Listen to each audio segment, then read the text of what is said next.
안녕하십니까, 바라시입니다. 오늘은 잘못된 탐욕 때문에 자신의 배우자들을 죽인 악마의 연인 오로르 마틴과 피터 슈미트 커플에 대해 이야기해드리겠습니다.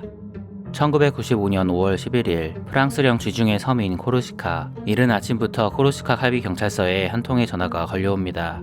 전화를 건 사람은 2명의 미국인 관광객이었는데 그들은 이날 아침 도로를 따라 운전하던 도중 갑자기 한 여성이 도와달라고 소리치며 도로로 뛰쳐나왔다고 이야기하였습니다.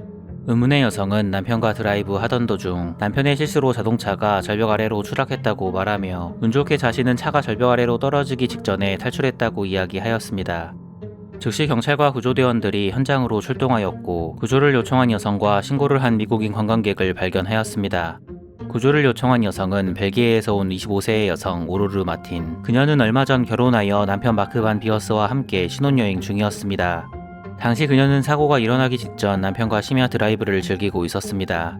부부가 사고가 난 코르시카의 해안도로는 매우 좁고 굴곡과 극커브가 심한 도로였고 심지어 가드레일도 낮게 설치되어 있어 운전에 미숙한 사람이라면 사고가 날 수 있는 위험한 도로였습니다. 오로르는 남편을 잃은 슬픔에 빠져 헤엄없이 울었고 구조대원들은 그녀를 병원으로 옮겨 긁힌 상처와 타박상을 치료해 주었습니다. 안타깝게도 오로르의 남편 마크의 시신은 다음날 아침에 발견되었습니다. 마크가 아내와 신혼여행 도중 사고로 세상을 떠났다는 소식을 듣게 된 그의 가족들은 말로 표현할 수 없는 비극에 빠졌습니다. 마크의 부모님은 늦은 나이에 결혼하여 가정을 꾸린 마크가 비극의 사고로 세상을 떠났다는 사실을 받아들일 수 없었습니다. 마크의 장례식 이후 그의 가족들은 이미 가족으로 받아들인 마크의 아내 오로르를 위로하고 그녀를 도와주기로 하였습니다. 하지만 이상하게도 오로르는 가족들의 연락을 피하였고 갑자기 그들과 만나고 싶지 않다는 짧은 메시지를 전달하였습니다. 오로르의 행동을 이상하게 생각한 마크의 가족들은 벨기에 경찰서에 방문하여 상황을 설명하였습니다.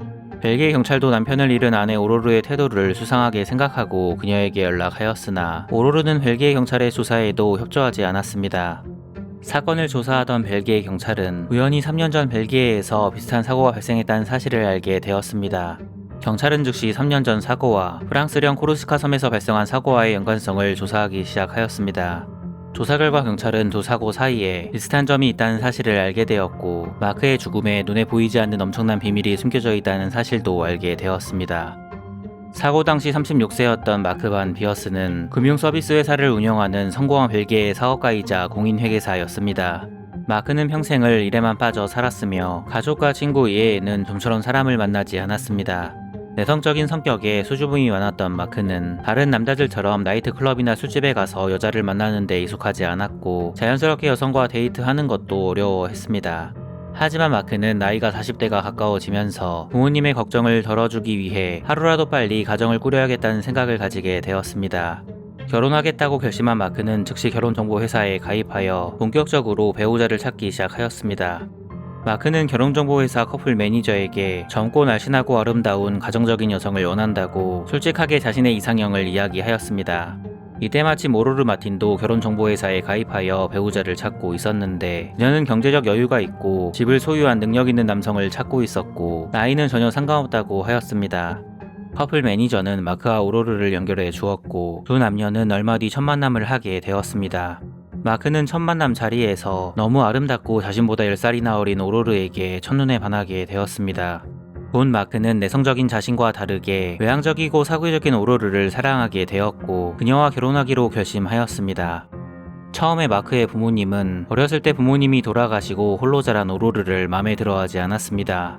하지만 곧 마크의 부모님은 아들 마크가 오로르와 있을 때마다 너무나 행복해하는 모습을 보게 되면서 오로르를 가족으로 받아들이기로 하였습니다. 마크의 부모님이 결혼을 승낙하자마자 마크는 오로르와 약혼하였고 마크는 만난 지 6개월 만에 드디어 오로르에게 청혼하였습니다. 1995년 3월 11일 마크와 오로르는 벨기에 브리실에서 결혼식을 올렸습니다. 결혼식장엔 대가족인 마크의 친척들과 친구들로 사람들이 붐볐으나 오로르는 언니 한 사람만 결혼식장에 초대하였습니다. 하지만 아무도 이것을 신경 쓰지 않았고 사람들은 오로르와 그녀의 언니가 불편하지 않게 배려해 주었습니다. 마크와 오로르는 결혼식을 올리고 3개월 뒤 아름다운 풍경과 바다로 유명한 지중해의 보석 프랑스령 코르시카 섬으로 신혼여행을 떠났습니다. 1995년 5월 첫째 주에 코르시카 섬에 도착한 부부는 아름다운 코르시카 섬을 둘러보며 행복한 시간을 보냈습니다.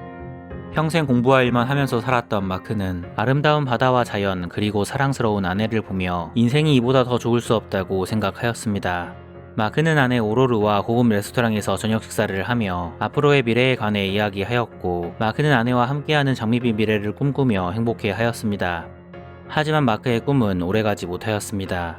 1995년 5월 10일 저녁, 마크와 오로르는 렌트한 닛산 자동차를 타고 노트르담 드라세라라는 곳까지 드라이브 하였는데, 이것이 생전 마크의 마지막 모습이었습니다. 돌아온 길에 마크는 갑자기 차를 제어하지 못하였고, 결국 자동차는 절벽 아래 바위로 뒤덮인 해변으로 곤두박질 쳤습니다. 추락하기 직전 오로르는 마지막 순간에 가까스로 차에서 탈출했지만, 안타깝게도 마크는 차에서 탈출하지 못하였습니다. 경찰이 현장에 도착했을 때 오로르는 울먹이는 것처럼 보였으나 곧 아무런 감정이 없는 차가운 모습으로 변하였습니다. 경찰에게 오로르는 이날 밤 저녁을 먹고 연인들이 자주 방문하는 노트르담 드라세라로 드라이브를 나갔다가 돌아오는 길에 발생한 사고였다고 이야기하였습니다. 오로르는 소리를 치며 남편을 찾아달라고 하였고, 경찰은 흥분한 오로르를 진정시키며 다시 한번 일어난 일을 설명해달라고 부탁하였습니다. 이때 갑자기 그녀는 이상하게도 경찰에게 좀 전과 다른 이야기를 하였습니다. 사고 당시 드라이브를 하던 도중 갑자기 도로에 동물 한 마리가 나타났는데, 이때 남편 마크가 동물을 치지 않으려고 방향을 틀다가 발생한 사고였다고 진술을 번복하였습니다. 자동차가 절벽 아래로 떨어지자 오로르는 남편을 찾기 위해 140m나 되는 절벽을 타고 내려왔다고 말했습니다. 절벽 아래로 내려온 그녀는 차에서 남편을 꺼내어 해변 근처로 끌고 왔고, 의식을 잃은 남편을 살리기 위해 인공호흡을 했다고 진술합니다. 하지만 남편의 의식이 돌아오지 않자 오로르는 도움을 청하기 위해 다시 140m나 되는 절벽을 기어올라 지나가던 미국인 관광객에게 도움을 요청했다고 이야기하였습니다. 오로르의 진술을 들은 경찰은 그녀의 말에 너무 당황하였습니다. 140m나 되는 절벽을 어둠 속에서 여자 혼자 장비 없이 내려갔다가 올라오는 것은 상식적으로 거의 불가능해 보였습니다. 그리고 오로르는 당시 신발을 신고 있지 않았는데, 절벽을 오르고 내렸다고 주장한 그녀의 발이 이상하게도 상처 하나 없이 깨끗하였습니다. 경찰은 의심스러운 진술을 하는 그녀를 이상하게 생각하였으나 일단 오로르를 진정시키고 상처를 치료하기 위해 구급차에 태워 그녀를 병원으로 이송하였습니다. 경찰이 절벽 아래 현장에 도착했을 때 차량과 해변 사이에 피자국이 떨어져 있었을 뿐 마크의 모습은 보이지 않았습니다. 5시간 후 경찰은 잠수부를 동원하여 바다를 수색하였고, 얼마 뒤 현장에서 약 50m 떨어진 곳 바닷속에서 마크를 발견하였습니다. 발견 당시 마크는 머리에 심각한 부상을 입은 상태였습니다. 경찰은 안타까운 마크의 죽음을 사고사로 인한 죽음으로 결정하였고, 곧 그의 시신을 벨기에로 인도하였습니다. 마크의 가족들은 마크의 시신이 벨기에에 도착하자마자 그의 장례를 준비하였는데, 갑자기 마크의 아내 오로르가 가능한 한 빨리 마크를 화장해야 한다고 이야기하였습니다. 가족들은 화장에 반대하였으나 오로르는 남편이 생전에 만약 죽게 되면 화장해 달라는 이야기를 하였다고 주장하였습니다. 하지만 당시 벨기에에서는 사후 화장을 원한다면 생전의 지역의회에 먼저 승인을 받아놔야 했습니다. 마크는 아직 승인을 받지 않았던 상황이었고, 결국 오로르의 요청은 기각되어 마크는 땅에 묻히게 되었습니다. 마크의 가족들은 예상치 못한 아들의 죽음의 비밀을 알고 싶어 하였고, 미망인이 된 오로르에게 당시 상황을 좀 더 자세하게 듣고 싶어 하였으나 오로르는 이때부터 남편 마크의 가족들의 연락을 피하기 시작하였습니다. 결국 어쩔 수 없이 마크의 가족들은 벨기에 경찰에 조사를 요청하였습니다. 하지만 이미 코르시카 당국이 마크의 죽음을 사고사로 판정했고, 결정적인 증거도 발견되지 않아 벨기에 수사관들은 조사에 어려움을 겪게 되었고, 결국 사건은 미궁 속에 빠져 흐지부지 되어 버렸습니다. 마크의 가족들은 유일한 목격자인 오로르에게 지속적으로 연락하여 그날 저녁 발생한 일에 대해 자세하게 이야기해달라고 환청했지만, 이상하게도 오로르는 시댁 식구의 연락을 피하기만 하였습니다. 하지만 오로르가 시댁 식구의 연락을 피하는 데는 결정적인 이유가 있었습니다. 그녀는 시댁 식구들에게 알리지 않고 12만 5천 유로의 마크의 집을 팔았고, 남편의 이름으로 가입된 생명보험금 우리 돈으로 약 15억 원을 몰래 수령하였습니다. 놀랍게도 오로르가 보험금을 수령하고 가장 먼저 한 일은 코성형이었습니다. 얼마 뒤 우연히 마크의 삼촌이 신문에서 한 기사를 읽게 되었는데, 놀랍게도 그 기사의 내용은 마크의 사망 사고와 너무나 비슷한 사고에 관한 것이었습니다. 이 기사는 어느 날 벨기에에서 한 여성이 그녀의 남편과 함께 차를 타고 가다가 절벽 아래로 추락하여 바다에 빠진 사고에 관한 기사였는데, 남편은 무사히 자동차에서 탈출하였으나 여성은 탈출하지 못하고 사망했다는 내용이었습니다. 마크의 가족들은 이 사고가 마크에게 발생한 사고와 너무 유사하다고 경찰에 제보하였고 두 사고 사이에 연관성은 전혀 없었지만 전부터 마크의 사건에 의문을 품고 있었던 벨기에 경찰은 마크가 사망한 지 1년 만에 다시 조사에 착수하였습니다. 다행히 마크는 당시 아내 오로르의 요구대로 화장을 하지 않고 묘지에 잘 매장되어 있었기 때문에 경찰은 쉽게 묘지에서 마크의 시신을 확보하여 법의학적인 증거를 수집할 수 있었습니다. 부검 결과 충격적이게도 마크는 절벽에서 추락하여 사망한 것이 아닌 돌멩이와 같은 둔기로 머리를 맞아 사망한 것으로 드러났습니다. 놀랍게도 추락사고 당시 생긴 상처에서 혈흔이 발생하지 않았는데 이것은 차가 절벽에서 떨어지기 전 이미 마크가 죽은 상태였다는 것을 의미하였습니다. 그리고 당시 오로르는 사고가 발생하기 전에 마크와 레스토랑에서 저녁 식사를 했다고 증언하였지만 부검 결과 마크의 위는 텅 비어 있었습니다. 즉시 벨기에 경찰은 코르시카로 사람을 보내 추가적인 조사를 하였습니다. 그리고 벨기에 경찰은 당시 사고 현장을 수습하였던 경찰과 구급 요원들을 인터뷰하였는데 벨기에 경찰은 그들에게 미스테리한 이야기를 듣게 되었습니다. 벨기에 경찰은 그들에게 사고 당시 오로르가 사고 직후 절벽 아래로 스스로 내려가 자신보다 키도 크고 몸무게도 훨씬 많이 나가는 남편을 혼자서 차에서 꺼내 끌고 나왔다는 이야기를 듣게 되었습니다. 작고 가냘픈 체격의 오로르가 혼자서 이런 행동을 했다는 것은 상식적으로 믿기 힘들었고 부검 결과에서도 오로르가 혼자 남편을 끌고 이동한 흔적이 전혀 발견되지 않았습니다. 분명 오로르는 남편의 죽음에 대해 거짓말을 하고 있었고 당시 사고 현장에는 분명 누군가가 그녀를 도운 사람이 있는 것이 확실해 보였습니다. 벨기에 경찰은 오로르의 성장 배경에 대해서도 집중적으로 조사하기 시작하였습니다. 경찰의 조사 결과 결혼 전 오로르가 마크와 그의 가족들에게 자신의 과거에 대해 거짓말을 한 사실이 밝혀지게 되었습니다. 그녀는 어렸을 때 일찍 부모님이 이혼하였고 아버지와 새어머니와 함께 살다가 폭력적인 아버지의 손을 떠나 조부모님과 함께 살았습니다. 불우한 환경에서 성장한 그녀는 정상적인 생활을 할 수 없었고 결국 고등학교를 중퇴하고 돈을 벌기 위해 홀걸로 일하였습니다. 홀걸 일도 하고 술집에서도 일하면서 어느 정도 돈을 번 그녀는 일을 그만두면서 친한 친구에게 돈을 잘 버는 남자를 만나 편안한 삶을 사는 게 꿈이라고 말했습니다. 그리고 얼마 뒤 정말로 그녀는 돈 많고 성공한 남자 마크를 만나게 된 것이었습니다. 마크와 결혼하자마자 그녀는 마크의 이름으로 생명보험에 가입하였는데 당시 보험 서류에 서명한 마크의 서명은 그의 서명이 아닌 위조된 서명으로 밝혀집니다. 경찰은 아마도 오로르가 이 서명을 위조했을 것으로 판단하였습니다. 그리고 경찰은 마크와 오로르가 결혼하자마자 바로 신혼여행을 안 가고 3개월 뒤 신혼여행을 간 이유가 그 시간 동안 남편의 이름으로 생명보험에 가입하기 위해 남편을 설득해 신혼여행 일정을 미룬 것으로 추측하였습니다. 어느 날 벨기에 경찰서에 오로르의 친한 친구가 찾아와 그녀에게 남자가 있었다고 증언하였고 보험금을 위해 남자친구와 함께 마크를 죽였다고 진술하였습니다. 그리고 오로르의 아버지와 헤어진 그녀의 새어머니도 경찰서에 찾아와 오로르가 보험금 때문에 마크를 죽였다고 진술하였습니다. 오로르의 새어머니는 그녀의 남자친구의 이름이 피터 슈미트라고 말하며 오로르가 그와 모든 일을 꾸몄다고 폭로하였습니다. 경찰은 즉시 피터 슈미트라는 남자를 찾기 시작하였는데 다행히 어렵지 않게 그를 찾을 수 있었습니다. 피터 슈미트는 독일인이었고 벨기에 나토 군사기지에서 운전사로 일하고 있었습니다. 경찰은 오로르와 피터가 1991년 암벽등반 수업 도중 만났다는 사실을 밝혀냈고 잠시 헤어져 지내다가 1993년 2월 오로르가 일하는 업소에서 다시 만났다는 사실을 알게 됩니다. 당시 피터는 경제적으로 매우 부유하였고 일하지 않아도 될 만큼 돈이 많아 보였습니다. 오로르는 가게에 피터가 놀러올 때마다 그에게 어디서 돈을 번 것인지 물어보았는데 어느 날 갑자기 피터는 자신이 부자가 된 비밀을 오로르에게 이야기해 주었습니다.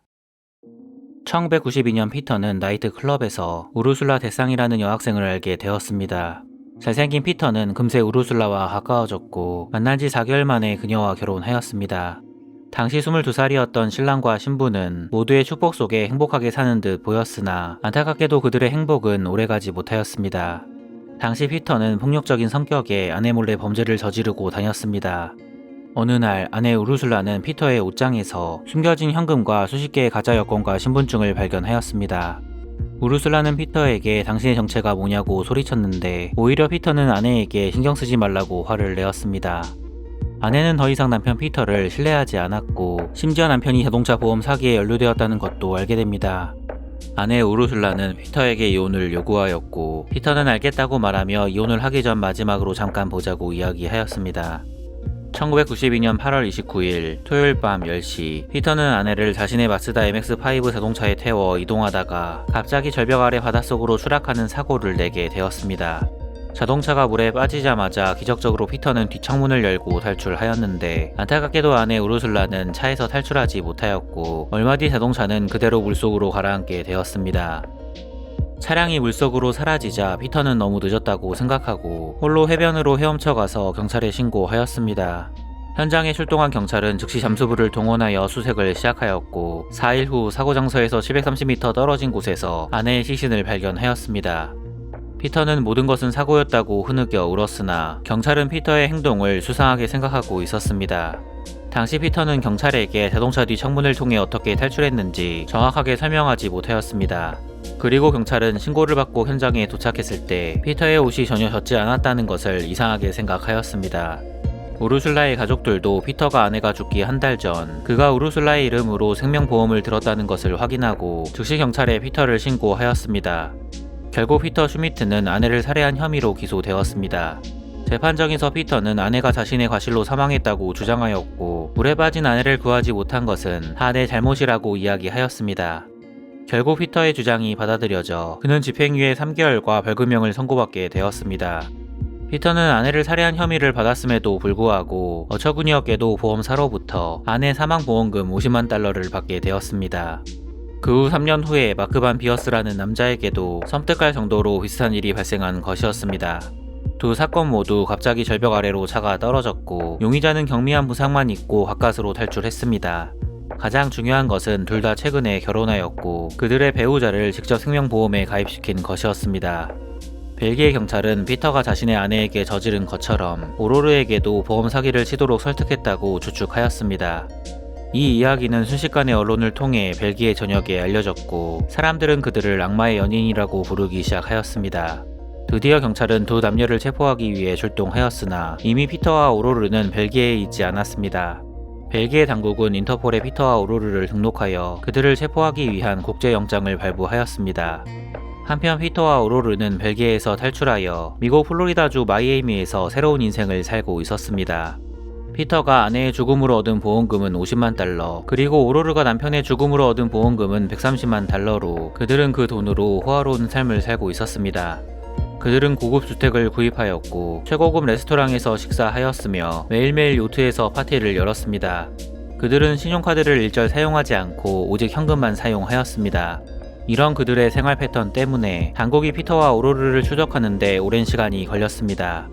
하지만 꼬리가 길면 잡히는 법, 결국 그들의 행방에 대해 당국이 파악하였고 어쩔 수 없이 피터와 오로르는 모든 자산을 헐값에 매각하고 조세 피난처로 유명한 바하마로 도망칩니다. 그들은 2달 동안 바하마에서 숨어 지내다가 다시 미국 마이애미로 돌아왔는데 그러면서 그 많은 돈은 서서히 바닥나기 시작하였고 운이 떨어지자 그들은 초조함을 느끼게 되었습니다. 경찰의 추적을 피하기 위해 피터와 오로르는 따로 다니면서 몰래몰래 공중전화를 사용하여 연락하고 지냈으나 곧 경찰에 피터가 먼저 체포되었습니다. 체포 당시 그는 현금 5만 달러를 가지고 있었고 오로르의 위치를 알려달라는 경찰의 요구에 아무 말도 하지 않았습니다. 얼마 뒤 오로르도 경찰에 체포되었는데 그녀도 피터처럼 5만 달러를 소지하고 있었습니다. 1997년 11월 인터폴의 수색이 시작된 지 2년 만에 드디어 피터와 오로르가 체포됩니다. 악마의 연인 피터와 오로르는 미국 언론에 의해 허니문 킬러로 불리게 되었습니다. 미국에서 체포된 28세의 오로르와 27세의 피터는 1998년 범죄인 인도 조약으로 미국에서 벨기에로 인도되었습니다. 2001년 9월 재판이 시작됐고 악마의 연인 피터와 오로르는 손을 잡고 재판정에 도착하여 계속해서 자신들의 무죄를 주장하였습니다. 하지만 재판이 진행되면서 그들의 범행이 하나하나 밝혀지기 시작하였고 드디어 1995년 5월에 코르시카 섬에서 발생한 일들이 세상에 드러나게 되었습니다. 사건이 발생한 날 밤 마크는 오로르와 함께 드라이브하고 있었는데 갑자기 오로르는 속이 안 좋다고 말하며 남편 마크에게 차를 세워달라고 이야기하였습니다. 오로르는 차문을 열고 나와 길가에 서서 구역질을 하기 시작하였고 남편 마크는 아내를 부축해 주기 위해 함께 차 밖으로 나왔습니다. 이때 뒤에서 마크의 차를 따라오던 의문의 자동차 한 대가 정차하였습니다. 그리고 차 안에서 복면을 쓴 피터가 나와 야구 방망이로 마크를 때리기 시작하였습니다. 마크가 쓰러지고 의식이 없는 것을 확인한 피터는 마크를 차에 태우고 절벽 위에서 밀어버렸습니다. 마크는 의식을 잃고 쓰러지기 직전 피터에게 제발 아내를 해치지 마세요라고 이야기했다고 합니다. 검찰은 오로르와 마크가 코르시카 섬에 있을 당시 피터도 섬에 있었다고 주장하였습니다. 피터가 당시 코르시카 섬에 있었다는 명확한 증거는 없었으나 피터의 아내가 죽기 전에 이혼 전문 변호사를 만나 피터가 평소에 수많은 가짜 여권을 가지고 다녔다고 이야기한 내용을 증거로 제시합니다. 검찰은 피터가 가짜 여권을 사용하여 신분을 숨기고 코르시카 섬에 있었을 것이라고 주장하였고, 결정적으로 피터도 그 당시 자신의 알리바이를 정확하게 진술하지 못하였습니다. 결국 피터와 오로르는 유죄 판결을 받게 되었고 2001년 오로르는 15년형을 그리고 피터는 20년형을 선고받게 되었습니다. 하지만 오로르는 5년간 감옥에서 복역한 후 2006년에 석방되었고 피터도 6년만 복역한 뒤 2007년에 석방되었습니다. 오로르는 석방 이후 피터와 결혼하고 싶다고 이야기하였고 피터가 석방된 이후 그와 다시 재회하였습니다.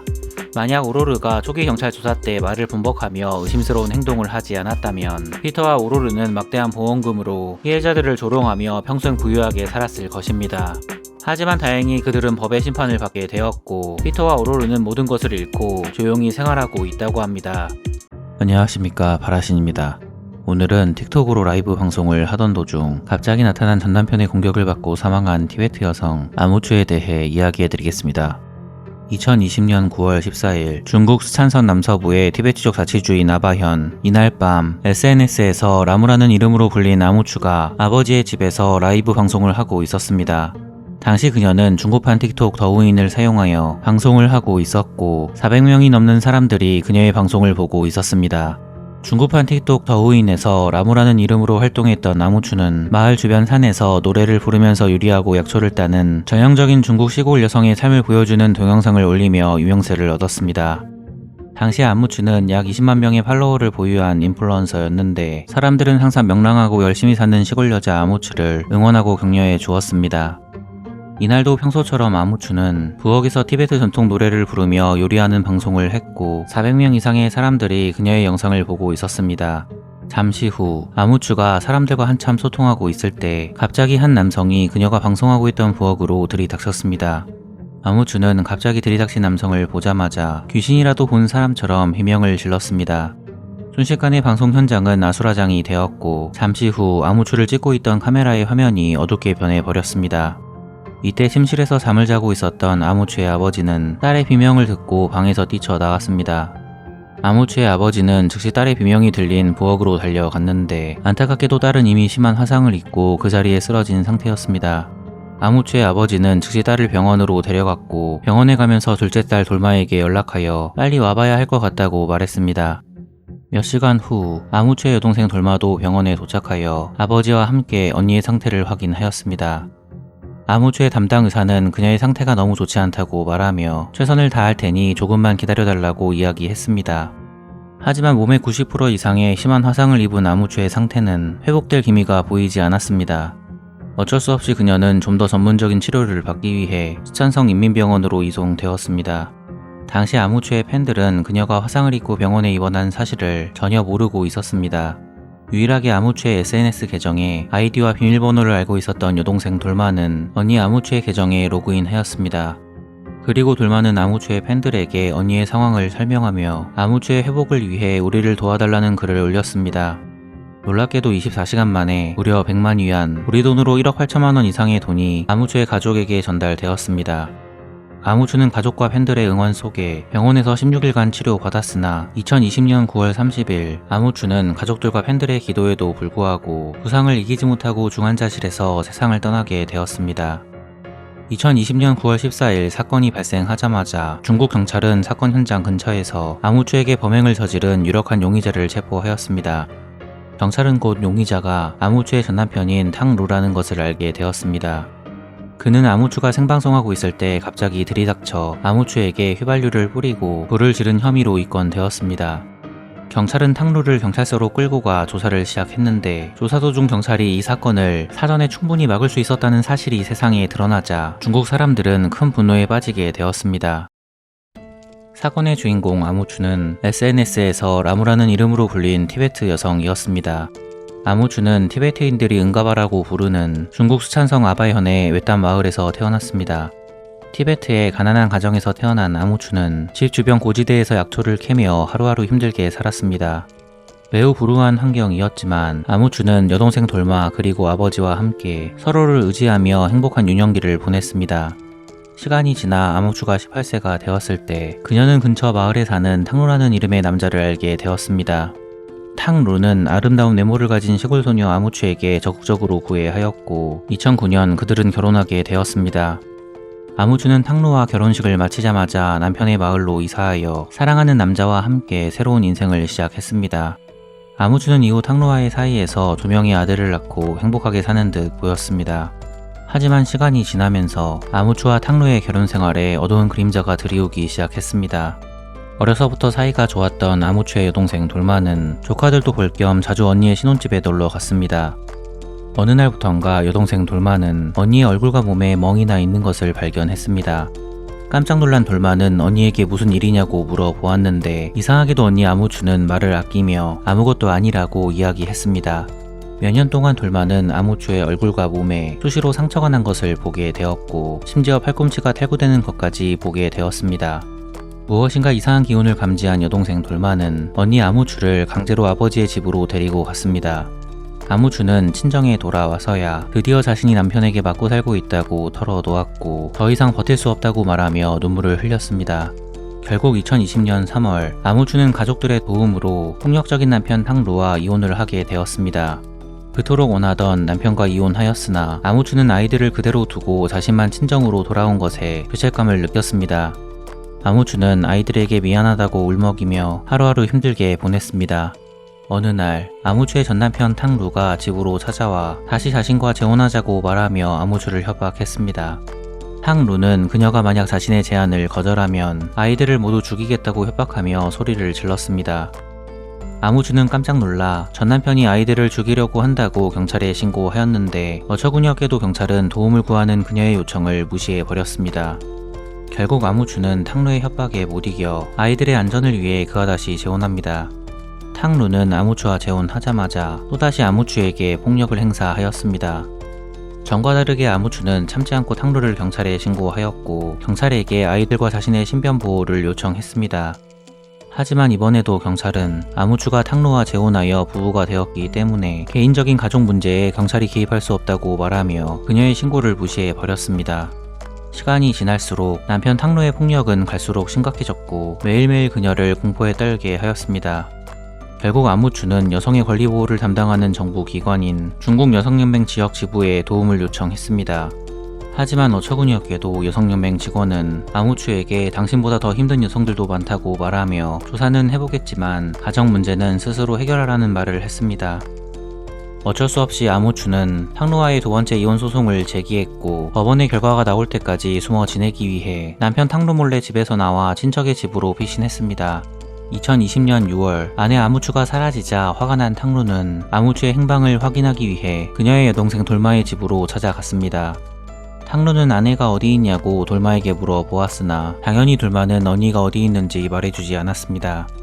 분노한 탕루는 돌마의 왼쪽 눈을 가격했고 돌마는 그 자리에 쓰러져 의식을 잃게 되었습니다. 탕루의 공격으로 돌마는 뼈 골절로 2주 넘게 병원에 입원했습니다. 돌마는 탕루를 즉시 경찰에 신고했으나 경찰은 탕루를 불러 간단한 조사만 하고 아무런 처벌도 하지 않고 풀어줬습니다. 2020년 6월 28일 드디어 판사는 아무추와 탕루의 이혼을 승인했는데 법원은 탕루에게 2 아들의 양육권을 주었습니다. 이후 아무추는 탕루의 눈을 피해 깊은 산속에서 약초를 따며 시간을 보냈습니다. 아무추는 산속에서 시간을 보내면서 티베트 전통 의상을 입고 노래를 부르고 요리도 하는 동영상을 찍어 자신의 생활을 중국판 틱톡 더우인에 올리며 사람들과 소통했습니다. 사람들은 화장도 하지 않고 순수하게 시골 생활을 하는 아무추, 라무의 계정에 팔로우하였고 그녀의 영상에 수백만 개의 좋아요를 눌러주었습니다. 아무추는 팬들의 사랑 덕분에 순식간에 20만 명 이상의 팔로워를 보유한 인플루언서로 성장하게 되었으나 자신을 유명하게 만들어준 SNS 계정 때문에 그녀는 비참한 최후를 맞이하게 되었습니다. 2020년 9월 12일 아무추는 자신의 SNS에 곧 아버지가 계시는 고향 집으로 돌아갈 것이라고 말하는 영상을 업로드했습니다. 사람들은 드디어 고향에 돌아가는 아무추 라무를 축하해 주었는데 영상을 보고 있었던 한 남자 탕루만이 그녀를 축하해 주지 않았습니다.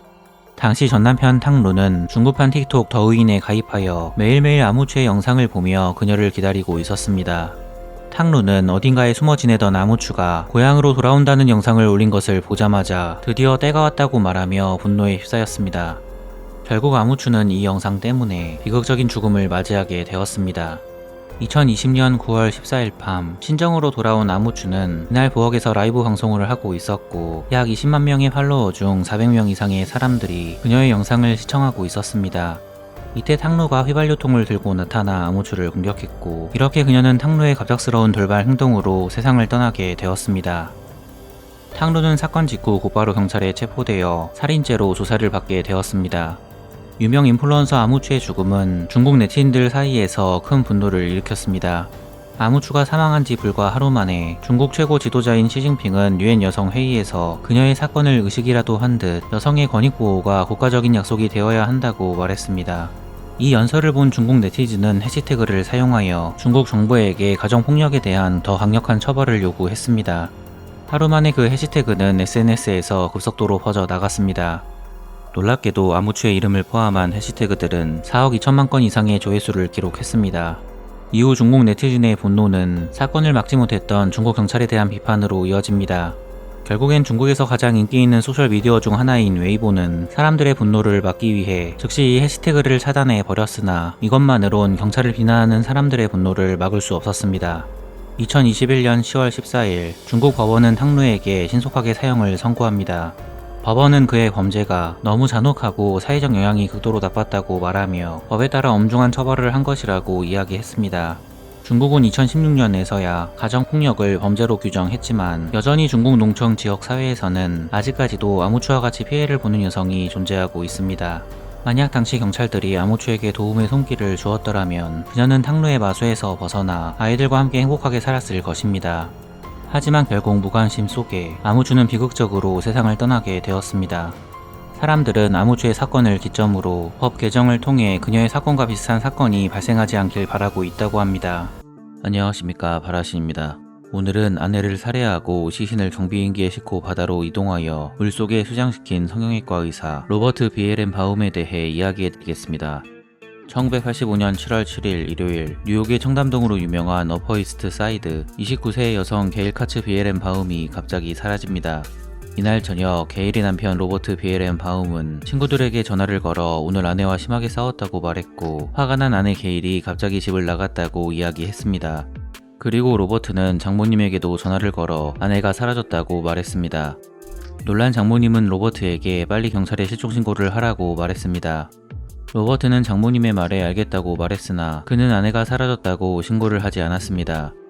대신 로버트는 새벽 시간까지 분주하게 움직이며 밖으로 알 수 없는 물건들을 옮겼고 작업 이후 혼자서 황급히 방을 청소했습니다. 이웃들은 새벽에 로버트의 집에서 나는 소리 때문에 관리실에 연락하여 너무 시끄럽다고 항의했습니다. 다음 날인 1985년 7월 8일 로버트는 아침이 되어서야 경찰서에 연락하여 아내가 사라졌다고 실종신고를 했습니다. 경찰은 조사를 위해 즉시 부부의 아파트에 방문했는데 이상하게도 집을 나갔다던 아내 게일은 돈과 신용카드 그리고 담배와 자동차 키를 포함한 자신의 소지품을 그대로 집에 두고 사라졌습니다. 무엇인가 이상함을 느낀 경찰은 아파트 주민들을 인터뷰했는데 이웃들은 부부가 평소에 만나기만 하면 싸웠다고 경찰에게 진술했습니다. 주민들의 증언으로 경찰은 남편 로버트를 유력한 용의자로 생각하였고 아내가 어디로 갔는지 사실대로 말하라고 그를 추궁했습니다. 남편 로버트는 억울하다고 말하며 자신은 아내가 사라진 날 하루 종일 집에 있었다고 주장했습니다. 당시 휴가 중이었던 게일의 부모님은 딸이 사라졌다는 소식을 듣자마자 막내딸 알레인 카츠에게 연락하여 언니가 사라졌다고 이야기했습니다. 하지만 알레인은 언니 게일이 사라졌다는 이야기를 듣자마자 별일 아니라는 듯 어머니에게 걱정하지 말라고 말했습니다. 당시 로버트와 게일의 사이는 파국으로 치닫고 있었는데 주변 사람들은 부부가 곧 이혼할 것이라고 생각하고 있었습니다. 동생 알레인도 언니의 결혼 생활을 충분히 알고 있었기 때문에 곧 집을 나간 언니에게 연락이 올 것이니 기다리라고 말하며 어머니를 안심시켰습니다. 하지만 시간이 지나도 사라진 게일은 가족 중 누구에게도 연락하지 않았습니다. 결국 게일의 부모님은 딸에게 무슨 일이 발생한 것이라고 확신하고 유력한 용의자인 남편 로버트를 경찰에 신고했습니다. 이 소식을 들은 로버트는 즉시 변호사를 선임하여 아내가 사라진 것은 자신과 무관하다고 주장했습니다. 경찰도 남편 로버트를 유력한 용의자로 확신했으나 아내 게일의 시신이 발견되지도 않은 상황에서 로버트를 기소하는 것은 쉬운 일이 아니었습니다. 결국 로버트에 대한 수사는 무혐의로 종결되었고 로버트는 완전히 자유의 몸이 되었습니다. 놀랍게도 로버트는 자유의 몸이 되자마자 기다렸다는 듯 새로운 여자를 만나기 시작했습니다. 유능한 성형외과 의사였던 로버트는 쉽게 여성들을 만날 수 있었고 아내 게일이 사라진 지 2달 후 새로운 여성과 동거를 시작했습니다. 당시 로버트와 동거를 시작한 여성은 로버트의 아내가 실종된 것을 알고 있었고 혹시 아내 게일이 로버트에게 돌아올까봐 걱정하고 있었습니다. 하지만 로버트는 아무렇지도 않은 것처럼 보였고 동거녀에게 절대 아내에게 연락이 오지 않을 것이니 걱정하지 말라고 말했습니다. 시간이 흘러 게일이 실종된 지 4년 후인 1989년 5월 얼굴 없는 시신의 상체가 스태튼 아일랜드 앞바다에 떠올랐습니다. 당시엔 정확한 DNA 검사가 불가능했기 때문에 수사관들은 흉부 엑스레이를 사용하여 시신의 주인이 게일인지 아닌지 확인하려고 했습니다. 검사 결과 경찰은 시신의 주인이 게일일 가능성이 크다고 판단했고 물속에서 떠오른 시신을 가족들에게 인도했습니다. 1989년 가을 딸의 시신을 인도받은 게일의 가족들은 눈물을 흘리며 그녀의 장례식을 치렀습니다. 몇 달 후 게일의 어머니는 딸의 무덤 옆에 묻혔고 그로부터 5년 뒤 게일의 아버지도 같은 곳에 묻혔습니다. 안타깝게도 게일의 부모님은 딸을 잃은 슬픔에 일찍 세상을 떠나게 된 것이었습니다. 세상을 떠나기 전 게일의 부모님은 그나마 다행히도 죽기 전 딸의 시신을 찾았다는 사실에 안도했다고 합니다. 부모님을 옆에서 지켜본 게일의 여동생 알레이는 그런 부모님의 모습에 약간의 위안을 얻었고 자신도 맘 편히 부모님을 보내드렸습니다. 게일의 시신이 발견되자마자 경찰은 즉시 로버트에게도 연락하여 아내의 시신을 찾았다고 이야기했습니다. 로버트는 경찰의 말에 콧방귀를 끼며 정확하게 신원을 확인한 것이 맞냐고 물어보았습니다. 경찰은 로버트에게 정확하진 않지만 시신의 주인이 게일일 가능성이 크다고 말했는데 이 말을 듣자마자 로버트는 알겠다고 말하며 사악한 미소를 지었습니다. 시간이 흘러 1998년 경찰은 9년 전에 묻힌 게일의 시신에 대한 DNA 검사를 의뢰하였습니다. 경찰은 가족들의 동의를 얻고 개선된 DNA 기술을 사용하여 게일의 시신을 다시 한번 조사해 보기로 한 것이었습니다. 즉시 경찰은 매장된 시신에서 추출한 DNA와 게일의 여동생 알레인의 DNA를 비교했습니다. 이때까지만 하더라도 가족들은 의심의 여지 없이 매장된 시신이 당연히 게일일 것이라고 확신하고 있었습니다. 하지만 놀랍게도 DNA 검사 결과 시신의 주인이 게일이 아니라는 것이 확실시 되었습니다. 이 소식을 듣게 된 게일의 가족들은 큰 충격에 빠지게 되었고 게일의 여동생 알레이는 어머니와 아버지의 묘를 찾아가 그 앞에 서서 한없이 눈물을 흘렸습니다. 경찰은 사건을 다시 처음부터 조사하기로 하였고 당시 사건에 관련된 모든 사람들을 불러 인터뷰하기로 했습니다. 경찰은 로버트를 찾기 위해 그를 수소문했고 이제까지 로버트가 만난 여성들도 하나하나 찾아 인터뷰를 진행했습니다. 조사가 진행될수록 경찰은 이 사건의 진실을 하나둘씩 파헤치게 되었고 유력한 용의자 로버트의 가면을 벗길 수 있게 되었습니다. 사건의 주인공 로버트 비에렌 바움은 1955년 7월 22일 어머니 네타와 아버지 마빈 사이에서 태어났습니다. 매우 보수적인 유대인 가정에서 태어난 로버트는 어려서부터 유대인의 율법에 따라 생활했습니다. 당시 아버지 마빈은 지역에서 유명한 의사였고 어머니 네타는 아버지 마빈의 병원에서 접수원으로 일하고 있었습니다. 어린 시절부터 로버트는 높은 IQ와 뛰어난 시험 성적으로 사람들을 놀라게 했습니다. 로버트의 누이도 총명한 머리로 학교에서 1등을 놓치지 않았고 우수한 성적으로 의대에 진학했습니다. 이렇게 훌륭한 자녀들의 모습에 비에렌 바움 부부는 항상 자식들을 자랑스러워했습니다. 고등학교에 진학한 로버트는 공부뿐만 아니라 유도, 스키, 그리고 대부분의 스포츠에서 뛰어난 모습을 보여주었습니다. 이후 고등학교를 우수한 성적으로 졸업한 로버트는 의대에 진학하여 1977년 의학학위를 취득하고 의사가 되었습니다. 그는 평일에는 병원에서 일하고 주말에는 비행장에 가서 자신의 개인 비행기를 조종하면서 시간을 보냈습니다. 당시 젊은 의사 로버트는 스포츠카를 몰고 개인 비행기를 조종했으며 5개 국어를 유창하게 구사하였습니다. 또한 로버트는 미식가이면서 요리사이자 훌륭한 기타리스트였습니다. 로버트는 당시 마음에 드는 여성이 있으면 자신의 스포츠카에 태우고 드라이브를 한 다음 비행기에 태워 맨하탄 도시의 아름다운 하늘을 보여주었습니다.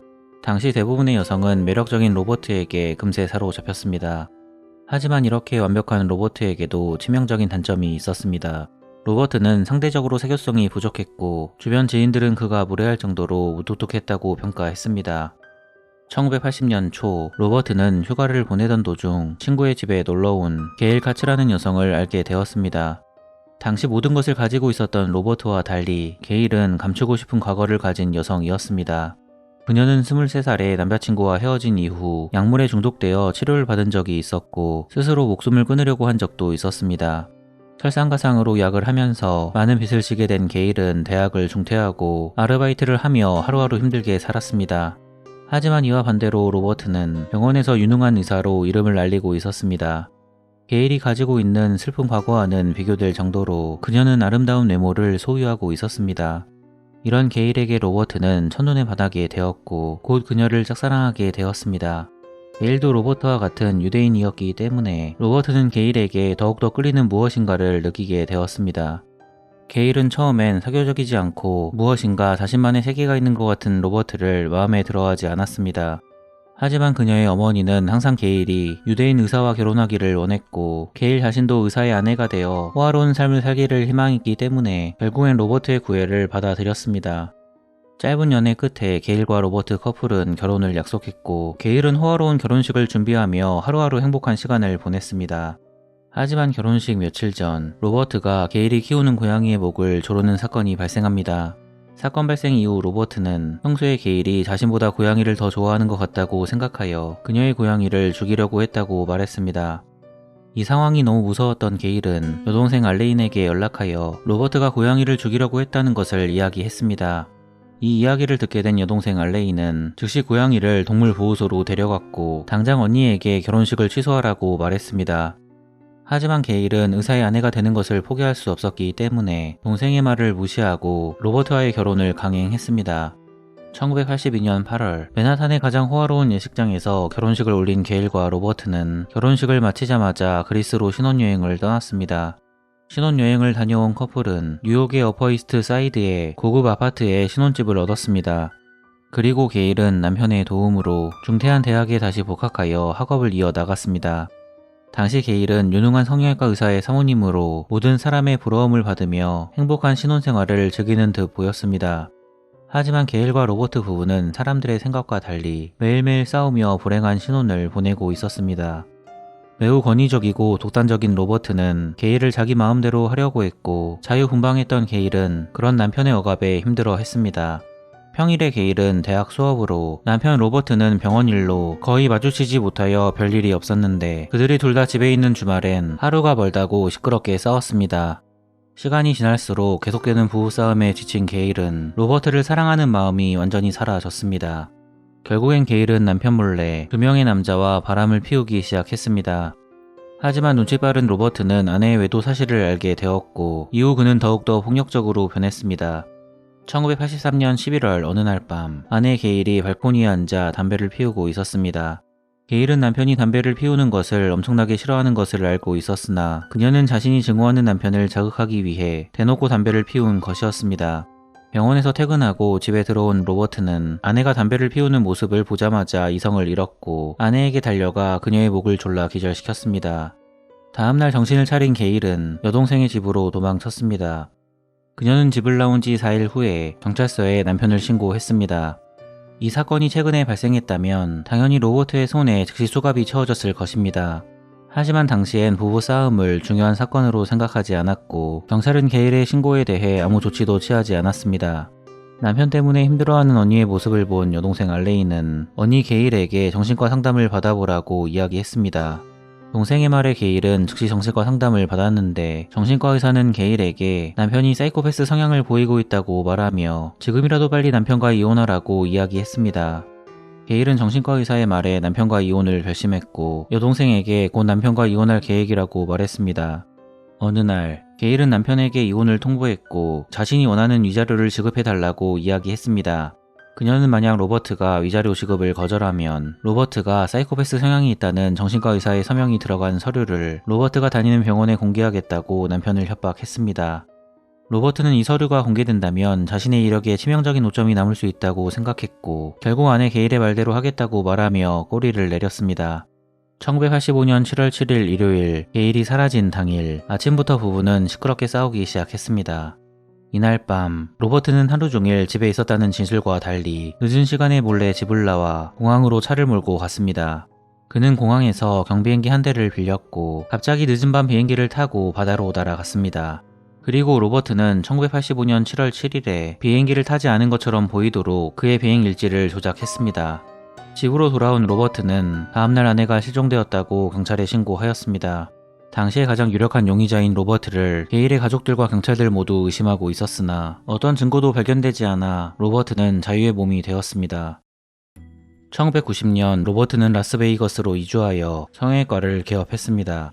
그는 그곳에서 척추 지압사인 스테파니 영블러드와 데이트를 시작했고 그녀와 함께 새로운 인생을 다시 한번 계획했습니다. 그는 주말이면 여자친구 스테파니와 함께 멕시코의 빈민가로 의료 봉사를 다니며 무료로 사람들에게 자신의 의술을 펼쳤습니다. 당시 멕시코 사람들은 로버트를 구세주로 생각했고 스테파니도 그런 로버트와 결혼까지 생각하게 되었습니다. 하지만 시간이 지나면서 로버트의 가면은 벗겨지기 시작했고 곧 그의 사악한 몸 모습이 드러났습니다. 우연한 기회로 스테파니는 로버트가 과거에 결혼한 사실이 있다는 것을 알게 되었는데 이후 실종된 아내의 시신이 발견된 이야기도 듣게 되었습니다. 하지만 로버트는 자신과는 전혀 상관없는 일이라고 말하며 아무렇지도 않은 모습을 보여주었습니다.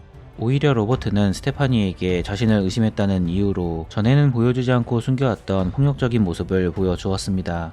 스테파니는 로버트의 폭력적인 모습을 보자마자 그를 경계하게 되었고 로버트 때문에 하루하루 힘든 나날을 보냈습니다. 로버트의 폭력성이 점점 심해지자 스테파니는 정신과에 찾아가 상담받았습니다. 정신과 의사는 스테파니의 말을 듣자마자 로버트가 사이코패스 성향을 보이고 있다고 말하며 그녀의 생명이 위험할 수 있다고 경고했습니다. 의사의 말을 듣자마자 스테파니는 로버트에게 이별을 통보하고 황급하게 그의 곁을 떠났습니다. 하지만 놀랍게도 로버트는 스테파니가 떠났는데도 불구하고 아무런 상관이 없다는 듯 행동하였습니다. 1993년 로버트는 스테파니와 헤어지고 산부인과 의사인 자넷 샬롯이라는 여성과 사귀게 되었습니다. 1996년 커플은 뉴욕에서 결혼식을 올리고 부부는 노스다코타주로 이주하여 딸을 낳았습니다. 로버트는 아내와 함께 노스다코타주에서 의료활동을 하면서 새로운 삶을 시작하는 듯 보였습니다. 이곳에선 로버트의 과거에 대해 아무도 알지 못했고 그는 스스로 아내와 함께 지역 내에서 의료 봉사를 하면서 사람들에게 좋은 평판을 얻고 있었습니다. 하지만 로버트가 모르는 사이에 당시 게일의 사건을 조사했던 형사 로젠츠 바이크는 은퇴를 앞두고 10년간 미제 사건으로 남은 게일의 사건을 다시 한번 조사해보기로 결심했습니다. 그는 즉시 게일의 가족들에게 연락하여 게일의 시신을 대상으로 그 당시 막 기술이 도입된 DNA 검사를 해보자고 설득했습니다. 1998년 경찰은 9년 전에 묻힌 게일의 시신에 대한 DNA 검사를 진행하였고 검사 결과 시신의 신원이 게일이 아님이 확인되었습니다. 9년 전에 묻힌 시신이 게일이 아니라는 것이 확인되자마자 수사는 급물살을 타기 시작했습니다. 얼마 뒤 경찰은 로버트가 뉴욕시에 있을 때 만났던 여성으로부터 결정적인 증언을 확보했습니다. 해당 여성은 당시 로버트가 게일의 시신이 발견되었다는 전화를 경찰에게 받았을 때 로버트와 함께 있었다고 말했습니다. 그녀는 로버트가 전화를 끊자마자 자신에게 발견된 시신이 게일이 아니라고 했다고 진술했습니다. 그리고 경찰은 당시 로버트가 사건 당일 비행일지를 조작한 사실도 추가로 알게 됩니다. 경찰은 여성의 증언과 로버트가 비행 기록을 조작했다는 사실만으로 그를 2급 살인 혐의로 기소하기에 충분하다고 판단하고 그를 체포했습니다. 2000년 로버트는 2급 살인 혐의로 기소당하여 재판받게 되었습니다. 게일이 실종된 지 15년 만에 드디어 로버트는 아내의 죽음에 대한 재판을 받게 되었습니다. 놀랍게도 불과 5시간 30분 만에 배심원들은 로버트의 죄를 인정했고 그에게 살인 혐의로 20년 뒤 가석방이 가능한 종신형을 선고했습니다. 로버트와 당시 그의 아내 자넷은 로버트가 종신형을 선고받자마자 큰 충격을 받았습니다. 당연히 부부는 결정적인 증거가 없기 때문에 무죄를 확신했고 재판이 끝나면 멕시코로 이주하여 의료봉사를 하면서 여생을 보낼 계획을 하고 있었습니다. 선고 이후 로버트의 안색은 창백해져서 몹시 충격을 받은 것처럼 보였고 즉시 그는 항소하여 무죄를 받기 위해 고군분투했으나 2002년 뉴욕주 대법원은 그의 항소를 기각했습니다. 항소가 기각되자 로버트의 의사 면허도 동시에 취소되었습니다. 시간이 흘러 2020년 12월 가석방 청문회 당일 청문회에 참석한 로버트는 갑자기 자신이 아내를 죽인 것이 맞다고 폭탄 선언을 했습니다. 로버트는 수감된 지 20년, 게일이 실종된 지 35년이 지난 후에서야 갑자기 자신의 죄를 인정한 것이었습니다. 로버트는 사건 당시 고함을 지르는 아내를 조용히 시키기 위해 목을 졸라 아내를 살해했다고 말했습니다. 이후 로버트는 아내의 시신을 처리하기 위해 비행기에 아내의 시신을 싣고 바다로 나가 문을 열고 바다에 아내의 시신을 던졌다고 이야기했습니다. 로버트의 선언 이후 검찰은 큰 충격에 빠지게 되었습니다. 당시 로버트는 모범수였고 특별한 이변이 없으면 가석방될 가능성이 높았기 때문이었습니다. 결국 그의 폭탄 발언으로 로버트의 가석방은 취소되었습니다. 하지만 아직까지도 게일의 시신은 발견되지 않았고 영원히 그녀는 안식을 찾지 못하고 바닷속에 수장되어 있습니다. 안녕하십니까, 바라신입니다. 오늘은 사랑하는 남자의 손에 산채로 땅속에 매장되었으나 손가락에 낀 다이아몬드 반지 덕분에 목숨을 구한 폴란드 여성 미켈리나 레반도프스카에 대해 이야기해드리겠습니다. 2011년 5월 28일 토요일 영국 웨스트 요크셔주 허더즈필드 폴란드 출신 27세의 여성 미켈리나의 집에 한 통의 전화가 걸려옵니다. 전화를 건 사람은 25세의 남성 마르친 카스프르작이었는데 그는 미켈리나의 남자친구이자 그녀의 3달짜리 아들 야콥의 아버지였습니다. 마르친은 여자친구 미켈리나에게 오랜만에 쇼핑몰에 가보자고 말하며 둘이서는 심심할 수도 있으니 친구 파트리크 보리스라는 남성도 데리고 가겠다고 하였습니다. 이어서 마르친은 아들 야콥도 데리고 오면 내가 힘들 수도 있으니 아들은 자신의 어머니에게 맡기자고 그녀에게 이야기하였습니다. 마르친의 이야기를 들은 미켈리나는 남자친구의 말에 너무 놀라 바로 대답하지 못하였고 잠시 머뭇거리더니 금세 알겠다고 말하였습니다. 당시 미켈리나는 3년 전 마르친과의 사이에서 아들 야콥을 낳았습니다. 하지만 마르친은 전혀 가정을 돌보지 않았고 덕분에 그녀는 혼자서 아들을 키우고 있었습니다.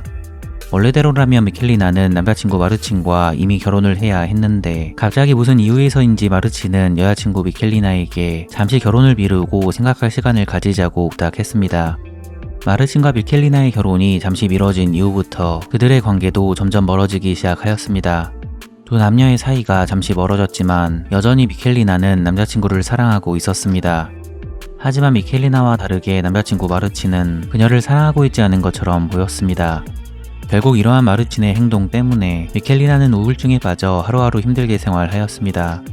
이런 상황에서 갑자기 마르친이 그녀에게 연락하여 아이는 어머니에게 맡기고 오랜만에 놀러 가자고 한 것이었습니다. 미켈리나는 남자친구의 마음이 다시 돌아온 것이 분명하다고 확신하고 남자친구 마르친과 다시 잘 될 수 있는 기회라고 생각하며 행복해 하였습니다. 마르친은 미켈리나에게 곧 친구 파트리크와 함께 그녀를 데리러 집으로 가겠다고 말했습니다. 미켈리나는 아들 야콥을 마르친의 어머니에게 보내고 매우 행복한 표정으로 서둘러 외출 준비를 했습니다. 미켈리나는 고심 끝에 자신이 가장 좋아하는 옷을 골라 입고 화장실로 가 설레는 마음으로 화장을 하며 남자친구를 기다렸습니다. 잠시 후 집문이 열리는 소리가 들리자 미켈리나는 마르친이 온 것이라고 생각하고 금방 나가겠다고 말하며 서둘러 화장을 마무리했습니다. 화장을 마친 그녀는 마지막으로 남자친구 마르친과 약혼할 때 그에게 선물로 받은 다이아몬드 반지를 끼고 화장실 밖으로 나갔습니다. 미켈리나가 화장실에서 나오자 남자친구 마르친과 그의 친구 파트리크는 그녀를 응시하며 이상한 미소를 지었습니다. 남자친구 마르친은 천천히 그녀에게 다가오더니 섬뜩한 미소를 지으며 미켈리나의 팔을 잡고 그녀를 자신 쪽으로 끌어당겼습니다. 그리고 마르친은 그녀에게 귓속말로 당신에게 보여주고 싶은 게 있다고 이야기했습니다. 당황한 미켈리나가 멍하니 마르친을 바라보자마자 갑자기 마르친은 주머니에서 30만 볼트짜리 테이저건을 꺼내 그녀에게 발사하였습니다. 테이저건을 정통으로 맞은 미켈리나는 곧바로 바닥에 쓰러졌고 몸을 가누지 못하고 매우 고통스러워했습니다. 미켈리나가 쓰러진 것을 확인한 마르친은 파트리크에게 포장용 테이프를 가지고 오라고 소리쳤습니다. 미켈리나는 매우 고통스러워하며 자신을 죽일 것인지 마르친에게 물어보았습니다. 그 말을 들은 마르친은 가볍게 호흡숨을 치며 두려워하지 말라고 대답했습니다. 파트리크가 테이프를 가지고 오자 그들은 미켈리나의 손과 발을 묶고 테이프로 입을 막았습니다. 작업 도중 아직도 미켈리나가 의식을 잃지 않고 계속 꿈틀거리자 마르친은 한 번 더 테이저건을 발사하여 완전히 그녀를 기절시켰습니다. 몇 시간 뒤 마르친과 파트리크는 미켈리나를 부엌으로 끌고 가 주로 소포나 큰 짐을 싸는 데 사용되는 대형 판지 상자 안에 그녀를 넣었습니다. 이어서 마르친이 상자를 테이프로 봉합하자 마침 정신을 차리고 깨어난 미켈리나가 마르친에게 살려달라고 소리쳤습니다. 마르친은 살려달라고 애원하는 미켈리나를 비웃으며 4년간 당신을 증오했다는 이야기를 하였습니다. 그리곤 앞으론 아들을 볼 수 없을 거라고 말하고 테이프로 상자를 완전히 봉합하였습니다. 마르친과 파트리크는 상자를 파트리크의 차 트렁크로 옮겼고 즉시 차를 몰고 근처에 사람이 잘 다니지 않는 한적한 숲속으로 향했습니다. 목적지에 도착한 그들은 미리 파놓은 구덩이 속에 상자를 밀어 넣었습니다. 그리고 그들은 미켈리나가 도망가지 못하게 하기 위해 40kg짜리 통나무를 상자 위에 올려 두었습니다. 곧이어 그들은 삽질을 하며 상자를 땅속에 매장하기 시작하였고 흙이 상자 위에 떨어지는 소리가 들리자 겁에 질린 미켈리나는 살려달라고 소리쳤습니다.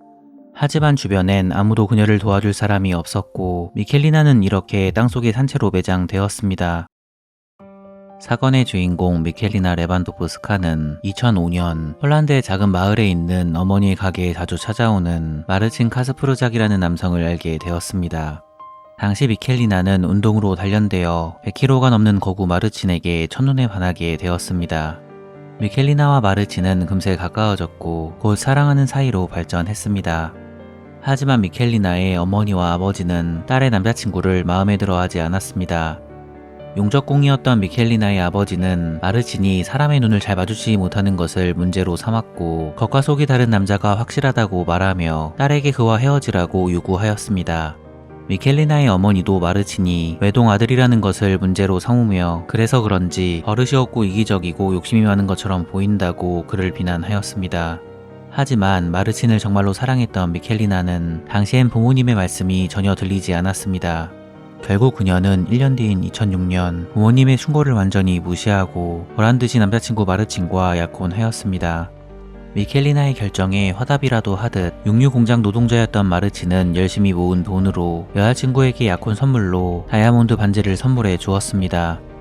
얼마 뒤 미켈리나는 끝까지 남자친구를 받아들이지 못하는 부모님에게 이별을 고하고 남자친구 마르친의 어머니를 모시고 다 함께 영국으로 이주하였습니다. 영국에 도착한 그들은 웨스트 요크셔주 허더즈필드에 정착하였고 2008년 4월에 미켈리나와 마르친은 그들의 사랑의 결실인 아들 야콥을 얻게 되었습니다. 하지만 이상하게도 그렇게 사랑꾼이었던 마르친은 미켈리나가 임신을 한 이후부터 조금씩 변하기 시작하였습니다. 평소에 출산하자마자 바로 결혼하자고 말했던 마르친은 무슨 이유에서인지 갑자기 말을 바꿔 지금은 상황이 좋지 못하니 결혼을 미루자고 이야기한 것이었습니다. 마르친은 금전적인 여력이 없어 결혼을 미룬 것이라고 주장하였으나 사실 그가 결혼을 취소한 이유는 따로 있었습니다. 그는 평소에 근육을 단련하기 위해 일주일에 5번 이상 헬스장을 방문하여 운동을 하였습니다. 심지어 마르친은 근육을 키우는데 너무 몰두한 나머지 스테로이드에 중독되었고 일하면서 번 돈의 대부분을 스테로이드를 구입하는 데 써 버렸습니다. 그리고 그는 헬스장에서 만난 여성들과 함께 운동하면서 다수의 여성과 수시로 바람을 피우고 다녔습니다. 마르친은 여성들에게 수시로 아내가 너무 지루해졌다는 어처구니 없는 말을 하며 하루라도 빨리 그녀와 떨어지고 싶다고 이야기하였습니다. 시간이 지날수록 마르친은 미켈리나와 아들 야콥을 보살필 수 없게 되었고 결국 마르친은 점점 그들을 멀리하였습니다. 이런 상황에서도 미켈리나는 남자친구 마르친을 굳게 믿었고 마르친이 선물해준 다이아몬드 반지를 만지작거리며 다시 그가 돌아오기만을 기다리고 있었습니다. 하지만 시간이 지나도 그가 돌아올 기미가 보이지 않자 충격을 받은 미켈리나는 남자친구 마르친에게 조만간 아들과 함께 폴란드로 돌아갈 것이라고 통보하였습니다. 평소에 마르친은 여자친구와 아들 야콥이 자신의 인생을 망쳤다고 주변 사람들에게 말하고 다녔습니다. 그는 자신의 소원대로 미켈리나가 아들 야콥을 데리고 스스로 떠난다고 했는데도 이상하게도 그렇게 썩 기분이 좋지 않았습니다. 갑자기 그는 미켈리나가 폴란드로 아들을 데리고 가면 그녀에게 아들 야콥을 빼앗기는 것이 아닌가 생각하였습니다. 남들보다 소유욕이 강했던 마르친은 미켈리나가 폴란드로 아들을 데려가는 것이 아들을 빼앗기는 것 같아 왠지 손해를 보는 느낌이 들어 도저히 용납할 수 없었습니다. 마르친은 오랜 시간 고민 끝에 차라리 아들이 어머니 없이 자라는 편이 낫겠다는 끔찍한 생각을 하게 되었습니다. 2011년 5월 28일 토요일 마르친은 그의 친구 파트리크와 공모하여 여자친구이자 아들의 엄마인 미켈리나를 납치하였고 그녀를 상자에 넣어 땅속에 매장하였습니다.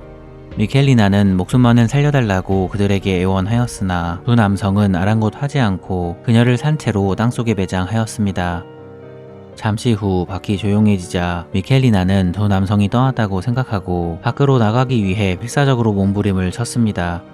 하지만 미켈리나는 곧 상자 속 공기가 점점 희박해진다는 것을 알게 되었고 숨이 막혀 의식을 잃지 않으려고 얕은 숨을 쉬었습니다. 미켈리나는 만약 이렇게 땅속에 매장되어 죽게 된다면 사랑하는 아들을 다시 못 보게 되리라 생각하였습니다. 설상가상으로 그녀는 자신이 이대로 죽으면 아들은 그대로 끔찍한 범죄자 마르친의 손에 들어갈 것이 분명하다고 생각하였고 결국 아들 때문이라도 꼭 살아야겠다는 다짐을 하였습니다. 그녀는 정신을 차리고 천천히 얕은 숨을 쉬며 어떻게 이곳에서 탈출할 것인가 고민하였습니다.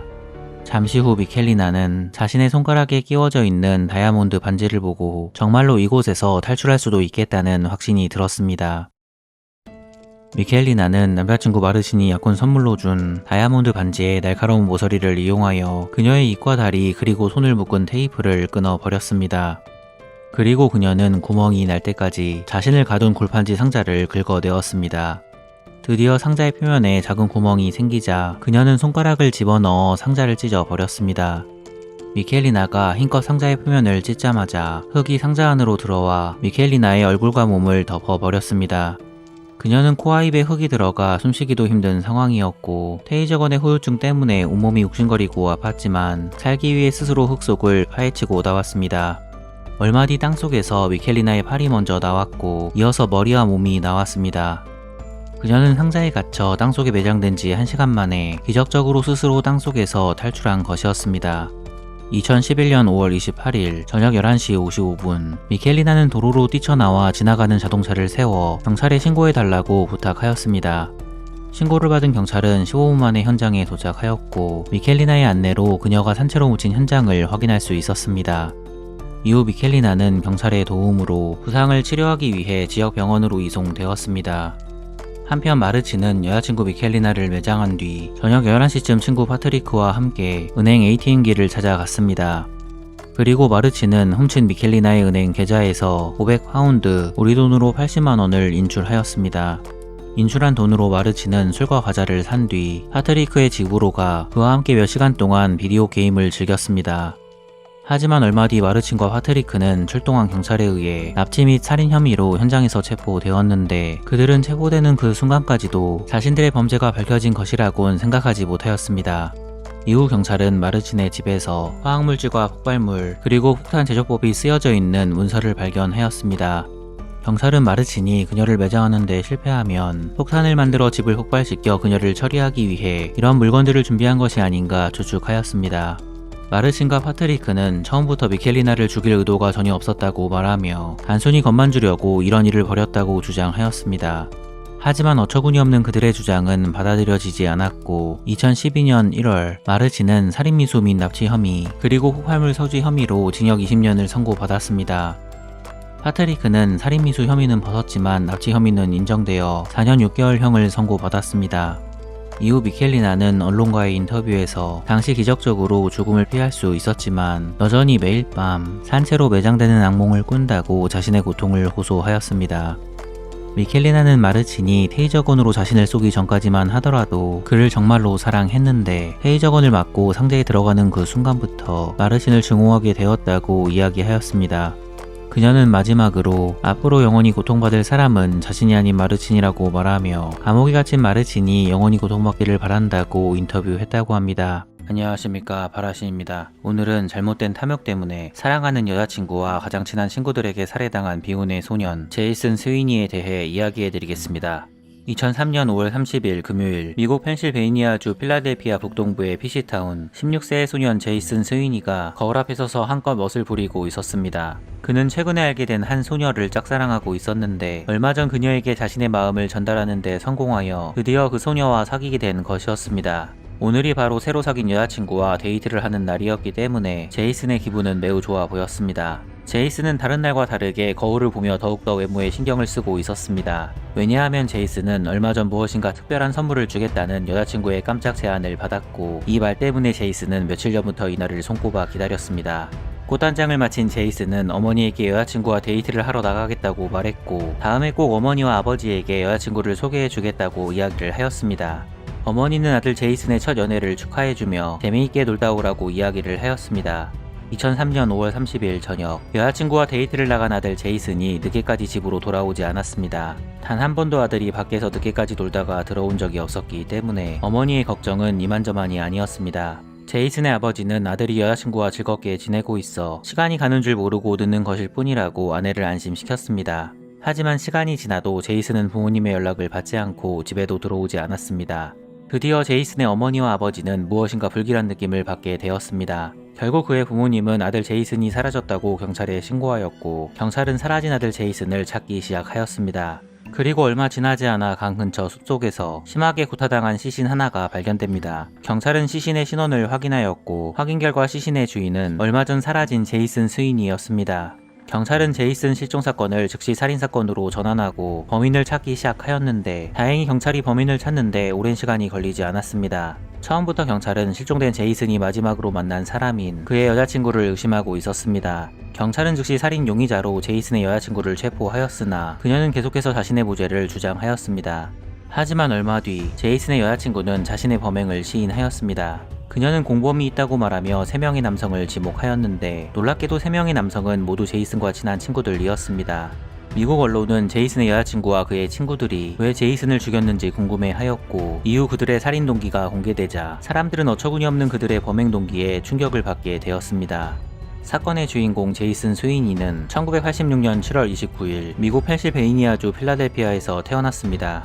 필라델피아의 작은 마을인 피시타운에서 자란 제이슨은 아버지 폴과 어머니 던, 그리고 여동생 멜리사와 함께 살았습니다. 당시 필라델피아 피시타운은 블루칼라 노동자들이 모여 사는 동네였고, 이곳에서 어머니 던은 은행 창구에서 일했으며 아버지 폴은 작은 건설회사를 운영하였습니다.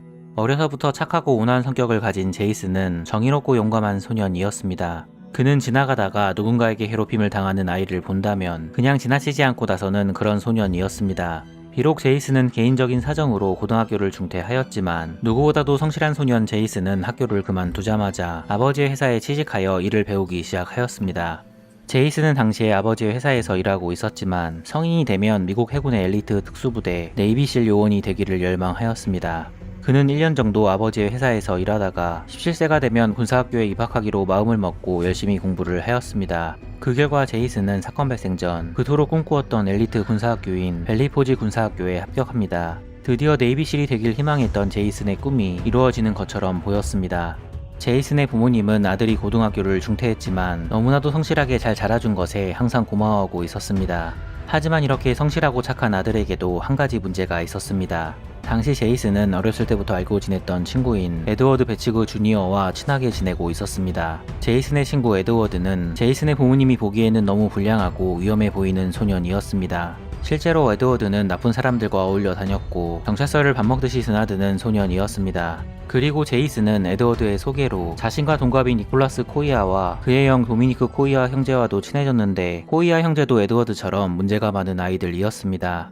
제이슨의 어머니와 아버지는 아들에게 3명의 친구와 어울리지 말 것을 요구했으나, 이상하게도 그 착한 아들 제이슨이 친구와 관계를 끊으라는 부모님의 요구를 완전히 무시해 버렸습니다. 하지만 아들 제이슨은 이것만 빼고는 그들에게 완벽한 아들이었기 때문에 제이슨의 부모님은 걱정은 했으나 아들을 믿기로 하였습니다. 사건 발생 몇 주 전, 제이슨은 자신보다 1살 연하인 15세의 소녀 저스티나 몰리를 알게 되었고, 첫눈에 그녀를 사랑하게 되었습니다. 얼마 뒤 몰리를 짝사랑하던 제이슨은 용기를 내어 그녀에게 고백하였고, 생각보다 쉽게 몰리는 제이슨의 고백을 받아 주었습니다. 고백에 성공한 제이슨은 세상을 다 가진 것처럼 기분이 좋았고, 아버지의 회사에서 퇴근하고 매일매일 그녀와 데이트를 하며 시간을 보냈습니다. 제이슨은 어머니 던에게 자신의 여자친구 몰리를 세상에서 가장 착한 여자라고 자랑하며 곧 소개를 해주겠다고 이야기하였습니다. 하지만 제이슨의 생각처럼 그의 여자친구 몰리는 그렇게 착한 여자는 아니었습니다.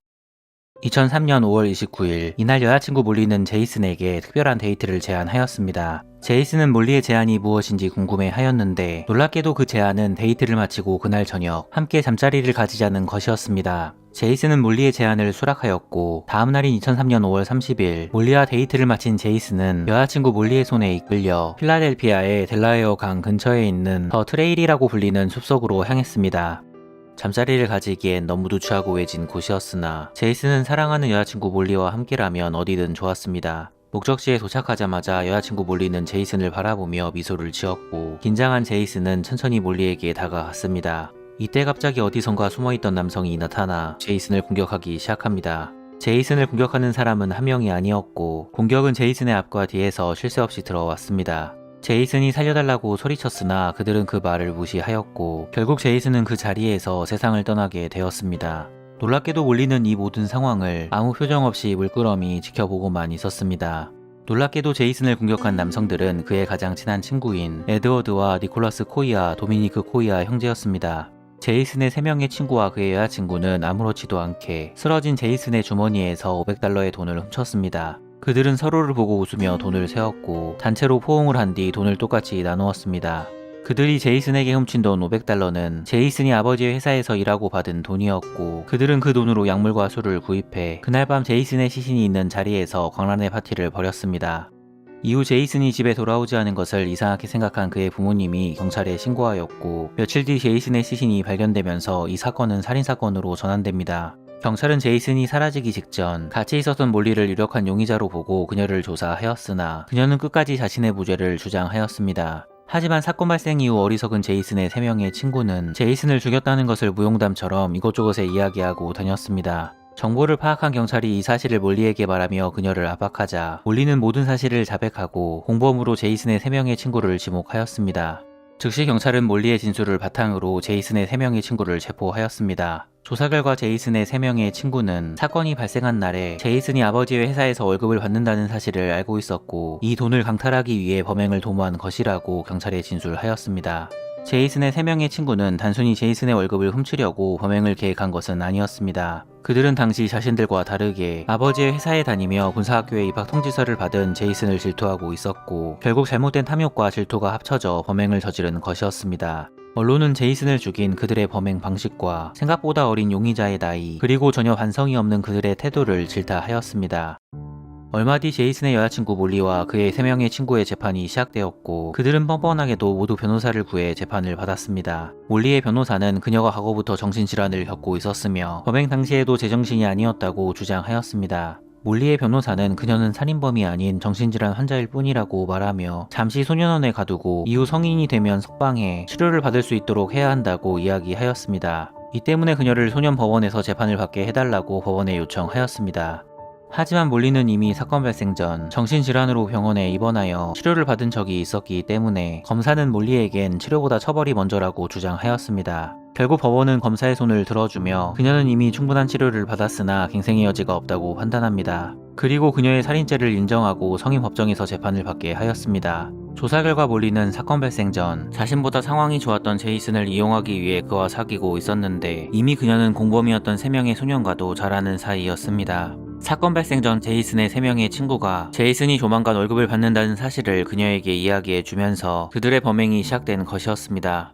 몰리는 자신의 가치를 높이는 방식이 남자들과 잠자리를 가지는 것이라고 말하고 다녔는데 놀랍게도 사건이 발생하기 며칠 전 제이슨의 친구 에드워드 그리고 니콜라스 코이아와 잠자리를 했다는 사실이 밝혀집니다. 검사는 이런 몰리가 무리의 우두머리였다고 판단하였고 그녀는 모든 책임을 질 위기에 처하게 되었습니다. 이때 몰리와 그녀의 변호사는 기지를 발휘해 검사에게 3명의 소년에 대한 좀 더 자세한 증언을 약속하였고 결국 이 대가로 17년 뒤 가석방이 가능한 35년형의 징역형을 선고받게 되었습니다. 몰리의 증언으로 공범이었던 3명의 소년은 1급 살인 혐의로 기소되어 성인 법정에서 재판을 받게 되었습니다. 법정에서 3명의 소년은 모든 것은 몰리의 지시로 이루어진 것이라고 주장하였습니다. 하지만 소년들의 주장은 받아들여지지 않았고 2005년 5월 결국 그들은 모두 가석방 없는 종신형을 선고받게 되었습니다. 이후 제이슨의 어머니와 아버지는 아들의 장례식을 마치고 제이슨의 머리카락 일부를 가방에 넣고 제이슨이 항상 가고 싶어 했던 뉴욕에 방문합니다. 그리고 제이슨의 부모님은 뉴욕의 랜드마크 중 하나인 엠파이어 스테이트 빌딩에 찾아가 아들의 머리카락 일부를 건물 주변에 뿌리며 눈물을 흘렸습니다. 범인들이 수감된 지 9년이 지난 2012년 갑자기 미국 연방대법원에서 만 18세 미만 소년범에게 가석방 없는 종신형을 선고하는 것은 위헌이라고 판결하고 무기징역을 선고받은 소년범들에 대한 재선고를 요구합니다. 이것 때문에 가석방 없는 종신형을 선고받은 소년범 에드워드와 코이아 형제는 감옥에서 나갈 수 있다는 희망을 품게 되었습니다. 2015년 2월 19일 3명의 소년에 대한 재선고 청문회가 열렸습니다. 하지만 코이아 형제와 에드워드에게 종신형을 선고한 펜실베이니아 대법원은 이례적으로 연방 대법원의 요구를 받아들이지 않고 그들에게 선고된 가석방 없는 종신형 판결을 유지하기로 결정합니다. 법원은 반성도 없는 용의자들에게 자비를 베풀 필요가 없다고 이야기하였습니다. 제이슨의 부모님은 아들이 생전 자신의 꿈을 위해 입학하려고 했던 벨리포지 군사학교에 장학금을 지원하여 아들 제이슨을 기리기 위해 제이슨 스위니 재단을 설립합니다. 현재 재단은 벨리포지 군사학교에 입학했으나 가정 형편 때문에 등록금이 필요한 아이들을 후원하고 있습니다. 지금까지도 3명의 남성은 감옥에 여전히 투옥되어 있지만 제이슨의 여자친구였던 몰리는 수감된 지 17년이 지난 2020년 12월 유가족의 반대에도 불구하고 가석방되어 풀려나게 되었습니다. 하지만 4명의 용의자 중 그 누구도 아직도 자신의 죄를 뉘우치지 않고 있고 공식적으로 유가족들에게 사과 한마디도 하지 않고 있다고 합니다. 안녕하십니까, 바라신입니다. 오늘은 지병으로 사망한 이후 장례식까지 치렀는데 3년 뒤 쓰레기통 속에서 발견된 여자 멜라니 월러에 대해 이야기해드리겠습니다. 2006년 영국 한 남성이 남아프리카 공화국에서 열리는 장례식에 참석하기 위해 파란색 유골함을 들고 공항에 도착하였습니다.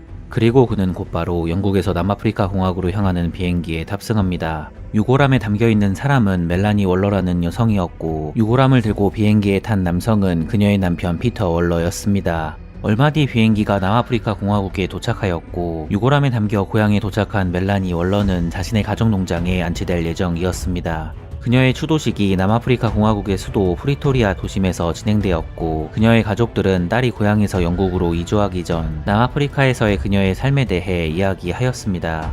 추도식에는 멜라니의 남편 피터도 참석하였는데 이상하게도 그는 아무런 감정을 못 느끼는 사람처럼 보였습니다. 하지만 당시 사람들은 피터가 아내를 잃은 슬픔에 넋이 나간 것이라고 생각하였다고 합니다.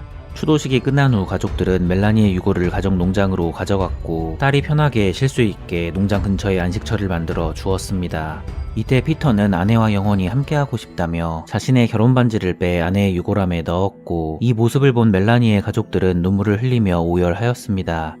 멜라니의 남편 피터 월러는 독일 남부의 작은 마을에서 외동으로 태어났고 고등학교를 졸업한 이후 요리사가 되기 위해 독일 미넨에 있는 호텔에 취직합니다. 이후 3년간 군대에 입대하여 군 생활을 하였고 전역 후 본격적으로 요리사로서의 인생을 시작하였습니다. 당시 요리에 뛰어난 재능을 보인 피터는 호텔에서 2년간 실력을 쌓고 2000년 영국으로 이주합니다. 영국에 도착한 피터는 런던 메리어트 호텔 리젠시 파크에 취직하였고 그곳에서 멜라니라는 여성을 알게 되었습니다. 같은 직장에서 일하면서 피터와 멜라니는 금세 가까워졌고 곧 사랑하는 사이로 발전합니다. 남아프리카 공화국의 수도 프리토리아에서 태어난 멜라니는 1996년 고등학교를 졸업하자마자 영국으로 이주하였고 돈을 벌기 위해 웨이트리스로 일하기 시작합니다. 매사에 적극적이고 외향적이었던 그녀는 어떤 힘든 상황에서도 남들보다 더 빨리 융통성 있게 문제를 해결할 수 있는 능력을 갖추게 되었습니다. 그녀의 이러한 능력 때문에 멜라니는 업계에서 인정받기 시작했고 어린 나이에 매니저로 승진할 수 있었습니다. 멜라니와 피터는 같은 직장에서 사내 커플로 서로를 알아가다가 만난 지 1년 뒤인 2001년에 결혼을 하게 되었습니다. 결혼 후에도 부부는 같은 호텔에서 함께 일을 하였습니다. 호텔에서 멜라니는 케이터링 부서에서 두각을 나타냈고 피터는 호텔 메인 요리사로 인정받게 되었습니다. 그 당시 누가 보아도 피터와 멜라니 부부의 미래는 장밋빛 인생이 확실해 보였습니다. 하지만 보기와 다르게 두 커플의 결혼 생활은 순탄치만은 않았습니다. 신혼 때부터 부부는 사소한 것 하나하나 부딪혔고 남편 피터는 아내의 모든 것을 통제하려고만 하였습니다. 멜라니는 고향에 있는 어머니에게 남편에 대한 불만을 자주 이야기했으나 남편 피터를 너무나도 사랑했던 멜라니는 어떻게든 그에게 맞춰주려고 노력하였습니다. 결혼한 지 2년 후 피터는 오드랜드 파크 호텔로 직장을 옮겼는데 아내 멜라니도 남편을 따라 같은 호텔로 이직을 하였습니다. 하지만 부부가 같이 우드랜드 파크 호텔로 이직하면서 그들의 관계에 어두운 그림자가 드리우기 시작합니다. 피터는 아내가 호텔로 이직하기 직전 호텔에서 웨이트리스로 일하고 있던 릴리아 페네치라는 여성을 알게 되었습니다. 피터는 몰타에서 온 릴리아에게 첫눈에 반하게 되었고 아내 몰래 그녀를 만났습니다. 하지만 멜라니가 피터의 호텔로 이직을 하자마자 곧 피터의 불륜 사실이 아내에게 발각되었습니다. 멜라니는 남편에게 내연녀와의 관계를 끝내겠다고 자신과 약속하면 모든 일을 없던 일로 해주겠다고 이야기했고 남편 피터는 어쩔 수 없이 그녀의 제안을 수락합니다. 이 사건 이후 멜라니는 남편과 함께 일하는 것이 결혼 생활에 악영향을 끼치는 것 같다고 생각하였고 곧바로 우드랜드 파크 호텔을 그만두고 다른 호텔로 이직하였습니다. 멜라니는 기울어진 부부관계를 회복하기 위해 최선을 다했으나 남편 피터는 멜라니만큼 노력하지 않았습니다. 놀랍게도 피터는 또다시 우드랜드 파크 호텔에서 웨딩 플래너로 일하고 있는 엠마 해리슨이라는 여성과 불륜을 시작합니다. 피터는 직장에서 대놓고 엠마와 외도를 하였고 그 당시 호텔에서 두 남녀의 관계를 모르는 사람이 없었다고 합니다. 이런 와중에도 멜라니는 남편과의 관계를 위해 노력하였고 2006년 8월 남편을 설득해 스코틀랜드 에든버러에서 열린 프린지 페스티벌에 참석합니다. 멜라니는 축제 기간 동안 남편이 예전 모습으로 돌아온 것 같다는 느낌을 받았고 그녀는 다시 한번 남편과 새로운 출발을 할 수 있을 것이라는 희망을 품게 되었습니다. 2006년 8월 27일 저녁 부부는 축제를 마치고 집으로 돌아옵니다. 축제 기간은 멜라니에게 너무나 행복한 시간이었습니다. 남편과의 관계도 회복되는 듯 보였고 축제 기간에 드디어 영국 시민권을 부여받았다는 연락을 받았기 때문이었습니다. 이날 집에 돌아오자마자 멜라니는 그토록 기다렸던 영국 시민권을 부여받게 되었다는 메시지를 어머니에게 보냈습니다. 멜라니의 어머니도 딸의 소식에 함께 기뻐하며 진심으로 그녀를 축하해 주었습니다. 하지만 안타깝게도 행복은 오래가지 못하였고 곧 그들에게 비극이 시닫기 시작하였습니다. 2006년 9월 1일 남아프리카에 있는 멜라니의 부모님의 집에 한 통의 전화가 걸려옵니다. 전화를 건 사람은 멜라니의 남편 피터였는데 그는 남아프리카에 있는 멜라니의 가족들에게 충격적인 소식을 전하였습니다. 피터는 떨리는 목소리로 아내 멜라니가 갑자기 세상을 떠났다고 이야기하였습니다. 피터는 한밤중에 갑자기 쿵하는 소리를 듣고 일어났는데 1층 거실에서 아내 멜라니가 의식을 잃고 쓰러진 것을 발견했다고 말했습니다. 그는 심폐소생술로 그녀를 살리려 노력했지만 효과가 없었고 구급차를 타고 병원으로 가는 도중에 차 안에서 아내가 죽었다고 이야기하였습니다. 곧바로 멜라니의 부모님은 딸을 보기 위해 영국으로 갈 준비를 하였고 피터도 그들에게 영국으로 빨리 와달라고 부탁을 하였습니다. 영국에 도착한 멜라니의 부모님은 숨진 딸을 보길 원했고 피터에게 자신들을 딸이 잠들어 있는 영안실로 데려가 달라고 부탁을 하였습니다. 하지만 피터는 멜라니의 부모님에게 아내의 얼굴이 심하게 훼손되어 그 모습을 안 보는 것이 좋을 것 같다는 말을 하였습니다. 피터는 멜라니가 살아있을 때 모습 그대로 기억하는 게 좋을 것 같다고 말하며 멜라니의 부모님을 설득하였습니다. 결국 멜라니의 부모님은 피터의 말대로 하였고 오히려 상심에 빠진 피터를 위로하였습니다.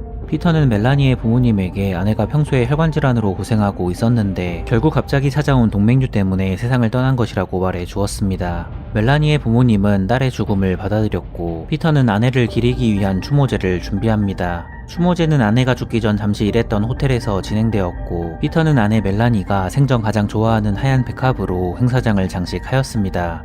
그리고 피터는 추모제 전단지에 아내를 사랑하는 마음에 직접 자신이 시 한 편을 써 전단지에 실었습니다. 약 50명의 사람들이 추모식에 참석하였고 피터는 침착하게 추도사를 읽으며 아내의 장례식을 진행하였습니다. 장례식이 끝나자 멜라니의 부모님은 피터에게 딸을 그녀의 고향인 남아프리카 공화국에 안치할 것을 요청했습니다. 피터는 흔쾌히 그들의 요청을 수락하고 자신도 남아프리카 공화국에 가서 아내의 장례식에 참석하겠다고 말했습니다. 피터는 아내의 부모님에게 멜라니가 담길 유골함을 선택해달라고 하였고 멜라니의 부모님은 딸이 생전 파란색을 좋아했다고 말하며 파란색 유골함을 선택하였습니다. 그리고 피터는 아내가 담긴 파란색 유골함을 가지고 남아프리카 공화국으로 향했습니다. 남아프리카 공화국에서 열린 추모식에도 많은 사람들이 참석하였습니다. 이때 장례식장의 손님들은 피터의 모습이 무엇인가 이상하다고 생각했으나 단순히 문화적 차이일 것이라고만 생각했다고 합니다. 아내 멜라니의 장례식을 모두 마치고 피터는 홀로 영국으로 돌아옵니다. 놀랍게도 피터는 영국으로 돌아오자마자 불륜 관계였던 웨딩 플래너 엠마 해리슨과 다시 만나기 시작했습니다. 영국에 도착한 피터에게 멜라니의 부모님이 딸의 사망진단서 사본을 요구하자 피터는 계속해서 이상한 변명을 하며 그들에게 사망진단서를 보내지 않았습니다. 멜라니의 부모님은 피터가 아직 아내의 죽음을 애도하고 있을 것이라고 생각하고 그에게 사망진단서를 빨리 달라고 강요하지는 않았습니다. 2007년 피터는 멜라니의 부모님에게 얼마 뒤 남아프리카를 방문할 예정인데 그때 사망진단서를 주겠다고 그들과 약속을 하였습니다. 하지만 남아프리카로 가기 직전 피터는 갑자기 여행을 취소하고 처가 식구들에게 독일에 계신 아버지가 심장마비를 일으켰다고 말하며 아버지 때문에 독일에 가봐야 할 것 같다고 말하였습니다. 2008년 멜라니의 아버지가 직접 영국으로 가 피터를 만나 사망진단서를 받기로 약속을 하였습니다. 하지만 이번에도 피터는 나타나지 않았습니다. 피터는 갑자기 그의 어머니가 뇌졸중으로 쓰러졌다고 말하였습니다. 멜라니의 가족들은 아내도 잃고 부모님까지 잘못된 피터를 동정하였습니다. 이 모습을 옆에서 지켜보던 피터의 대연녀 엠마 해리스는 부모님이 아프다고 하면서 전처의 부모님을 피하는 피터를 제일 먼저 의심하기 시작했습니다. 엠마는 피터가 부모님을 핑계로 거짓말을 하는 것을 알아차렸고 곧바로 피터와의 관계를 정리하는 것이 좋다고 판단하고 그와 이별을 하였습니다. 하지만 피터는 그녀와의 이별에 전혀 슬퍼하지 않았습니다. 그는 엠마와 만나는 도중인 2007년 3월부터 레베카 잭슨이라는 여성과도 만나고 있었고, 처음 불륜관계를 시작했던 몰타에서 온 웨이트리스 릴리아 페네치와도 계속해서 연락하고 있었습니다. 2008년 1월 레베카 잭슨이 피터의 아이를 임신합니다. 레베카 잭슨은 아이의 아빠인 피터의 도움이 절실했으나 당시 그는 아버지가 심장마비로 돌아가셔서 독일에 가야 한다고 말했고, 이후 어머니도 뇌졸중으로 쓰러져 독일에서 못 올 것 같다고 그녀에게 말했다고 합니다. 하지만 피터의 말은 사실이 아니었습니다. 피터는 여전히 영국에 있었고 그의 부모님들도 모두 독일에서 건강하게 살고 있었습니다. 피터는 그의 아기가 태어났을 때 당연히 곁에 없었고, 놀랍게도 아기가 태어난 지 6주밖에 안 되었을 때 피터는 레베카 잭슨에게 이별을 선언합니다. 이후 충격에 빠진 레베카는 주변 이웃으로부터 피터가 클레어 트리켓이라는 또 다른 여성과 만나고 있다는 사실을 알게 되었습니다. 피터의 이런 모습은 그의 직장에까지 전해졌고, 결국 피터는 호텔에서 해고를 당합니다. 남아프리카에 있는 멜라니의 부모님의 집에 주차 위반 딱지가 날라옵니다. 멜라니가 사망한 지 2년이나 지났지만 피터가 멜라니의 차량을 가지고 다니며 적발을 당한 것이었습니다. 사망 신고를 했으면 딸의 차량 등록이 말소되어야 하는데 여전히 딸의 차량 등록증이 남아있는 것을 이상하게 생각한 멜라니의 부모님은 영국에 있는 친구에게 도움을 요청합니다. 놀랍게도 친구가 알아낸 사실은 정말로 미스테리하였습니다. 당시 멜라니가 살던 지역의 어떤 병원이나 장례식장에서도 멜라니 월러의 사망 기록이 발견되지 않았던 것이었습니다. 멜라니의 부모님은 계속해서 피터에게 연락을 취했지만 피터는 완전히 그들과의 연락을 끊어버렸습니다.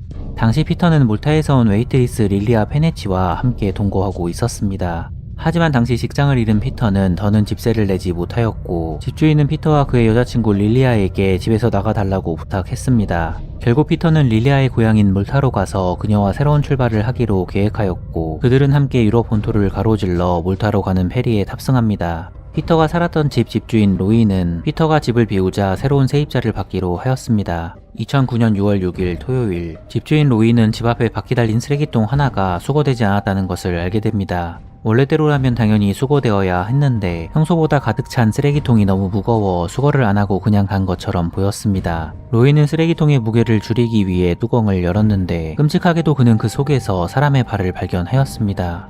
집주인은 즉시 경찰에 신고하였고, 출동한 경찰은 쓰레기통에서 시신 한 구를 발견하였습니다. 즉시 경찰의 수사가 시작되었는데 시신이 심하게 부패하여 치과 기록을 통해서만 신원을 확인할 수 있었습니다. 조사 결과 시신의 주인공은 멜라니 월러, 3년 전 2006년에 세상을 떠난 피터의 부인이었습니다. 경찰은 멜라니의 남편 피터를 유력한 용의자로 확정했으나 피터는 이미 몰타로 떠난 상황이었습니다. 피터는 몰타에 있는 릴리아의 부모님의 집에서 멜라니의 시신을 발견했다는 뉴스를 보았고, 곧 그는 지명 수배자가 되어 수배를 받게 되었습니다. 몰타 경찰도 영국의 요청을 받아 그를 찾기 시작했고, 어쩔 수 없이 피터는 영국으로 돌아갈 수밖에 없었습니다. 2009년 6월 17일 릴리아와 함께 영국으로 돌아온 피터는 런던 게트윅 공항에서 경찰에게 체포되었습니다. 경찰 조사 결과 릴리아는 피터의 범행을 도왔다는 증거가 없어 보석으로 풀려났고, 아무런 기소도 받지 않고 몰타로 돌아왔습니다. 피터는 경찰에게 처음부터 아내 멜라니를 죽일 의도가 없었다고 주장하며 모든 것은 사고였다고 말합니다. 사건이 발생한 날 그는 아내와 심하게 말다툼을 하였고, 아내가 폭력을 쓰자 어쩔 수 없이 자신을 방어하다가 실수로 아내를 죽인 것이라고 주장하였습니다. 하지만 경찰의 주장은 그의 주장과 많이 달랐습니다. 경찰은 피터가 2층 침실에서 잠을 자고 있었던 멜라니를 철제 냄비를 사용해 때려 죽인 것이라고 주장하였습니다. 이후 피터는 의심을 피하고자 멜라니의 핸드폰으로 그녀의 부모님에게 영국 시민권을 부여받았다는 메시지를 보냈고, 아내가 죽은 후에도 그녀의 신용카드를 사용하며 시간을 벌었다는 것을 증거로 제시합니다. 피터는 이후 냉동고를 구입하여 창고에 설치한 뒤 아내의 시신을 그곳에 넣었고, 시신을 완벽하게 숨기자마자 멜라니의 가족들에게 아내가 동맥류로 사망했다고 이야기를 한 것이었습니다. 당시 영국에서 동맥류를 앓는 사람은 남성보다 여성에게 더 흔했습니다. 죽음은 예상치 못하게 찾아왔으며 동맥류를 앓고 있는 환자의 약 15%가 병원에 도착하기 전에 사망했습니다. 따라서 멜라니가 동맥류로 사망했다는 피터의 이야기는 그럴듯해 보였습니다. 피터가 아내의 장례식에 참석하여 그녀의 추도사를 읽는 동안 아내 멜라니는 차가운 냉동고 안에 있었고, 충격적이게도 피터가 남아프리카에 가지고 간 파란색 유골함에 들어있던 재는 바베큐 그릴에서 긁어낸 재에서 채웠다고 합니다. 피터는 릴리아와 함께 몰타로 떠나기 전 냉동 창고에서 멜라니의 시신을 꺼내어 집 앞에 있는 바퀴 달린 쓰레기통에 넣었고 그 위에 다른 쓰레기를 덮고 통을 닫은 것이었습니다. 하지만 그 쓰레기통은 수거되지 않았고 이렇게 3년 만에 피터의 범행이 세상에 드러나게 되었습니다. 2010년 6월 피터 월러의 재판이 시작됩니다. 피터는 계속해서 살인은 인정했지만 모든 것은 사고였다고 주장을 하였습니다. 하지만 피터의 주장은 완전히 거짓말이었습니다. 멜라니의 시신이 발견되었을 당시에 그녀는 얼굴에 수면 안대를 하고 있었는데 이것은 멜라니가 수면을 하는 동안 공격을 받았다는 결정적인 증거가 되었습니다. 피터는 그녀의 얼굴을 보기 힘들어 수면 안대를 씌운 것이라고 주장했지만 아무도 그의 말을 믿지 않았습니다. 재판부는 그가 다른 여자와 새로운 시작을 하기 위해 계획적으로 아내를 살해한 것이라고 보고 피터에게 종신형을 선고합니다. 법원에서 끌려 나오면서도 피터는 전혀 반성하는 모습을 보이지 않았고 계속해서 자신의 무죄를 주장하였으나 아무도 그의 말을 듣지 않았습니다. 자신을 사랑했던 아내를 죽이고 그녀의 가족까지 속이며 다른 여자들을 만난 남자 피터 월러는 영원히 남은 인생을 감옥에서 보내게 되었습니다.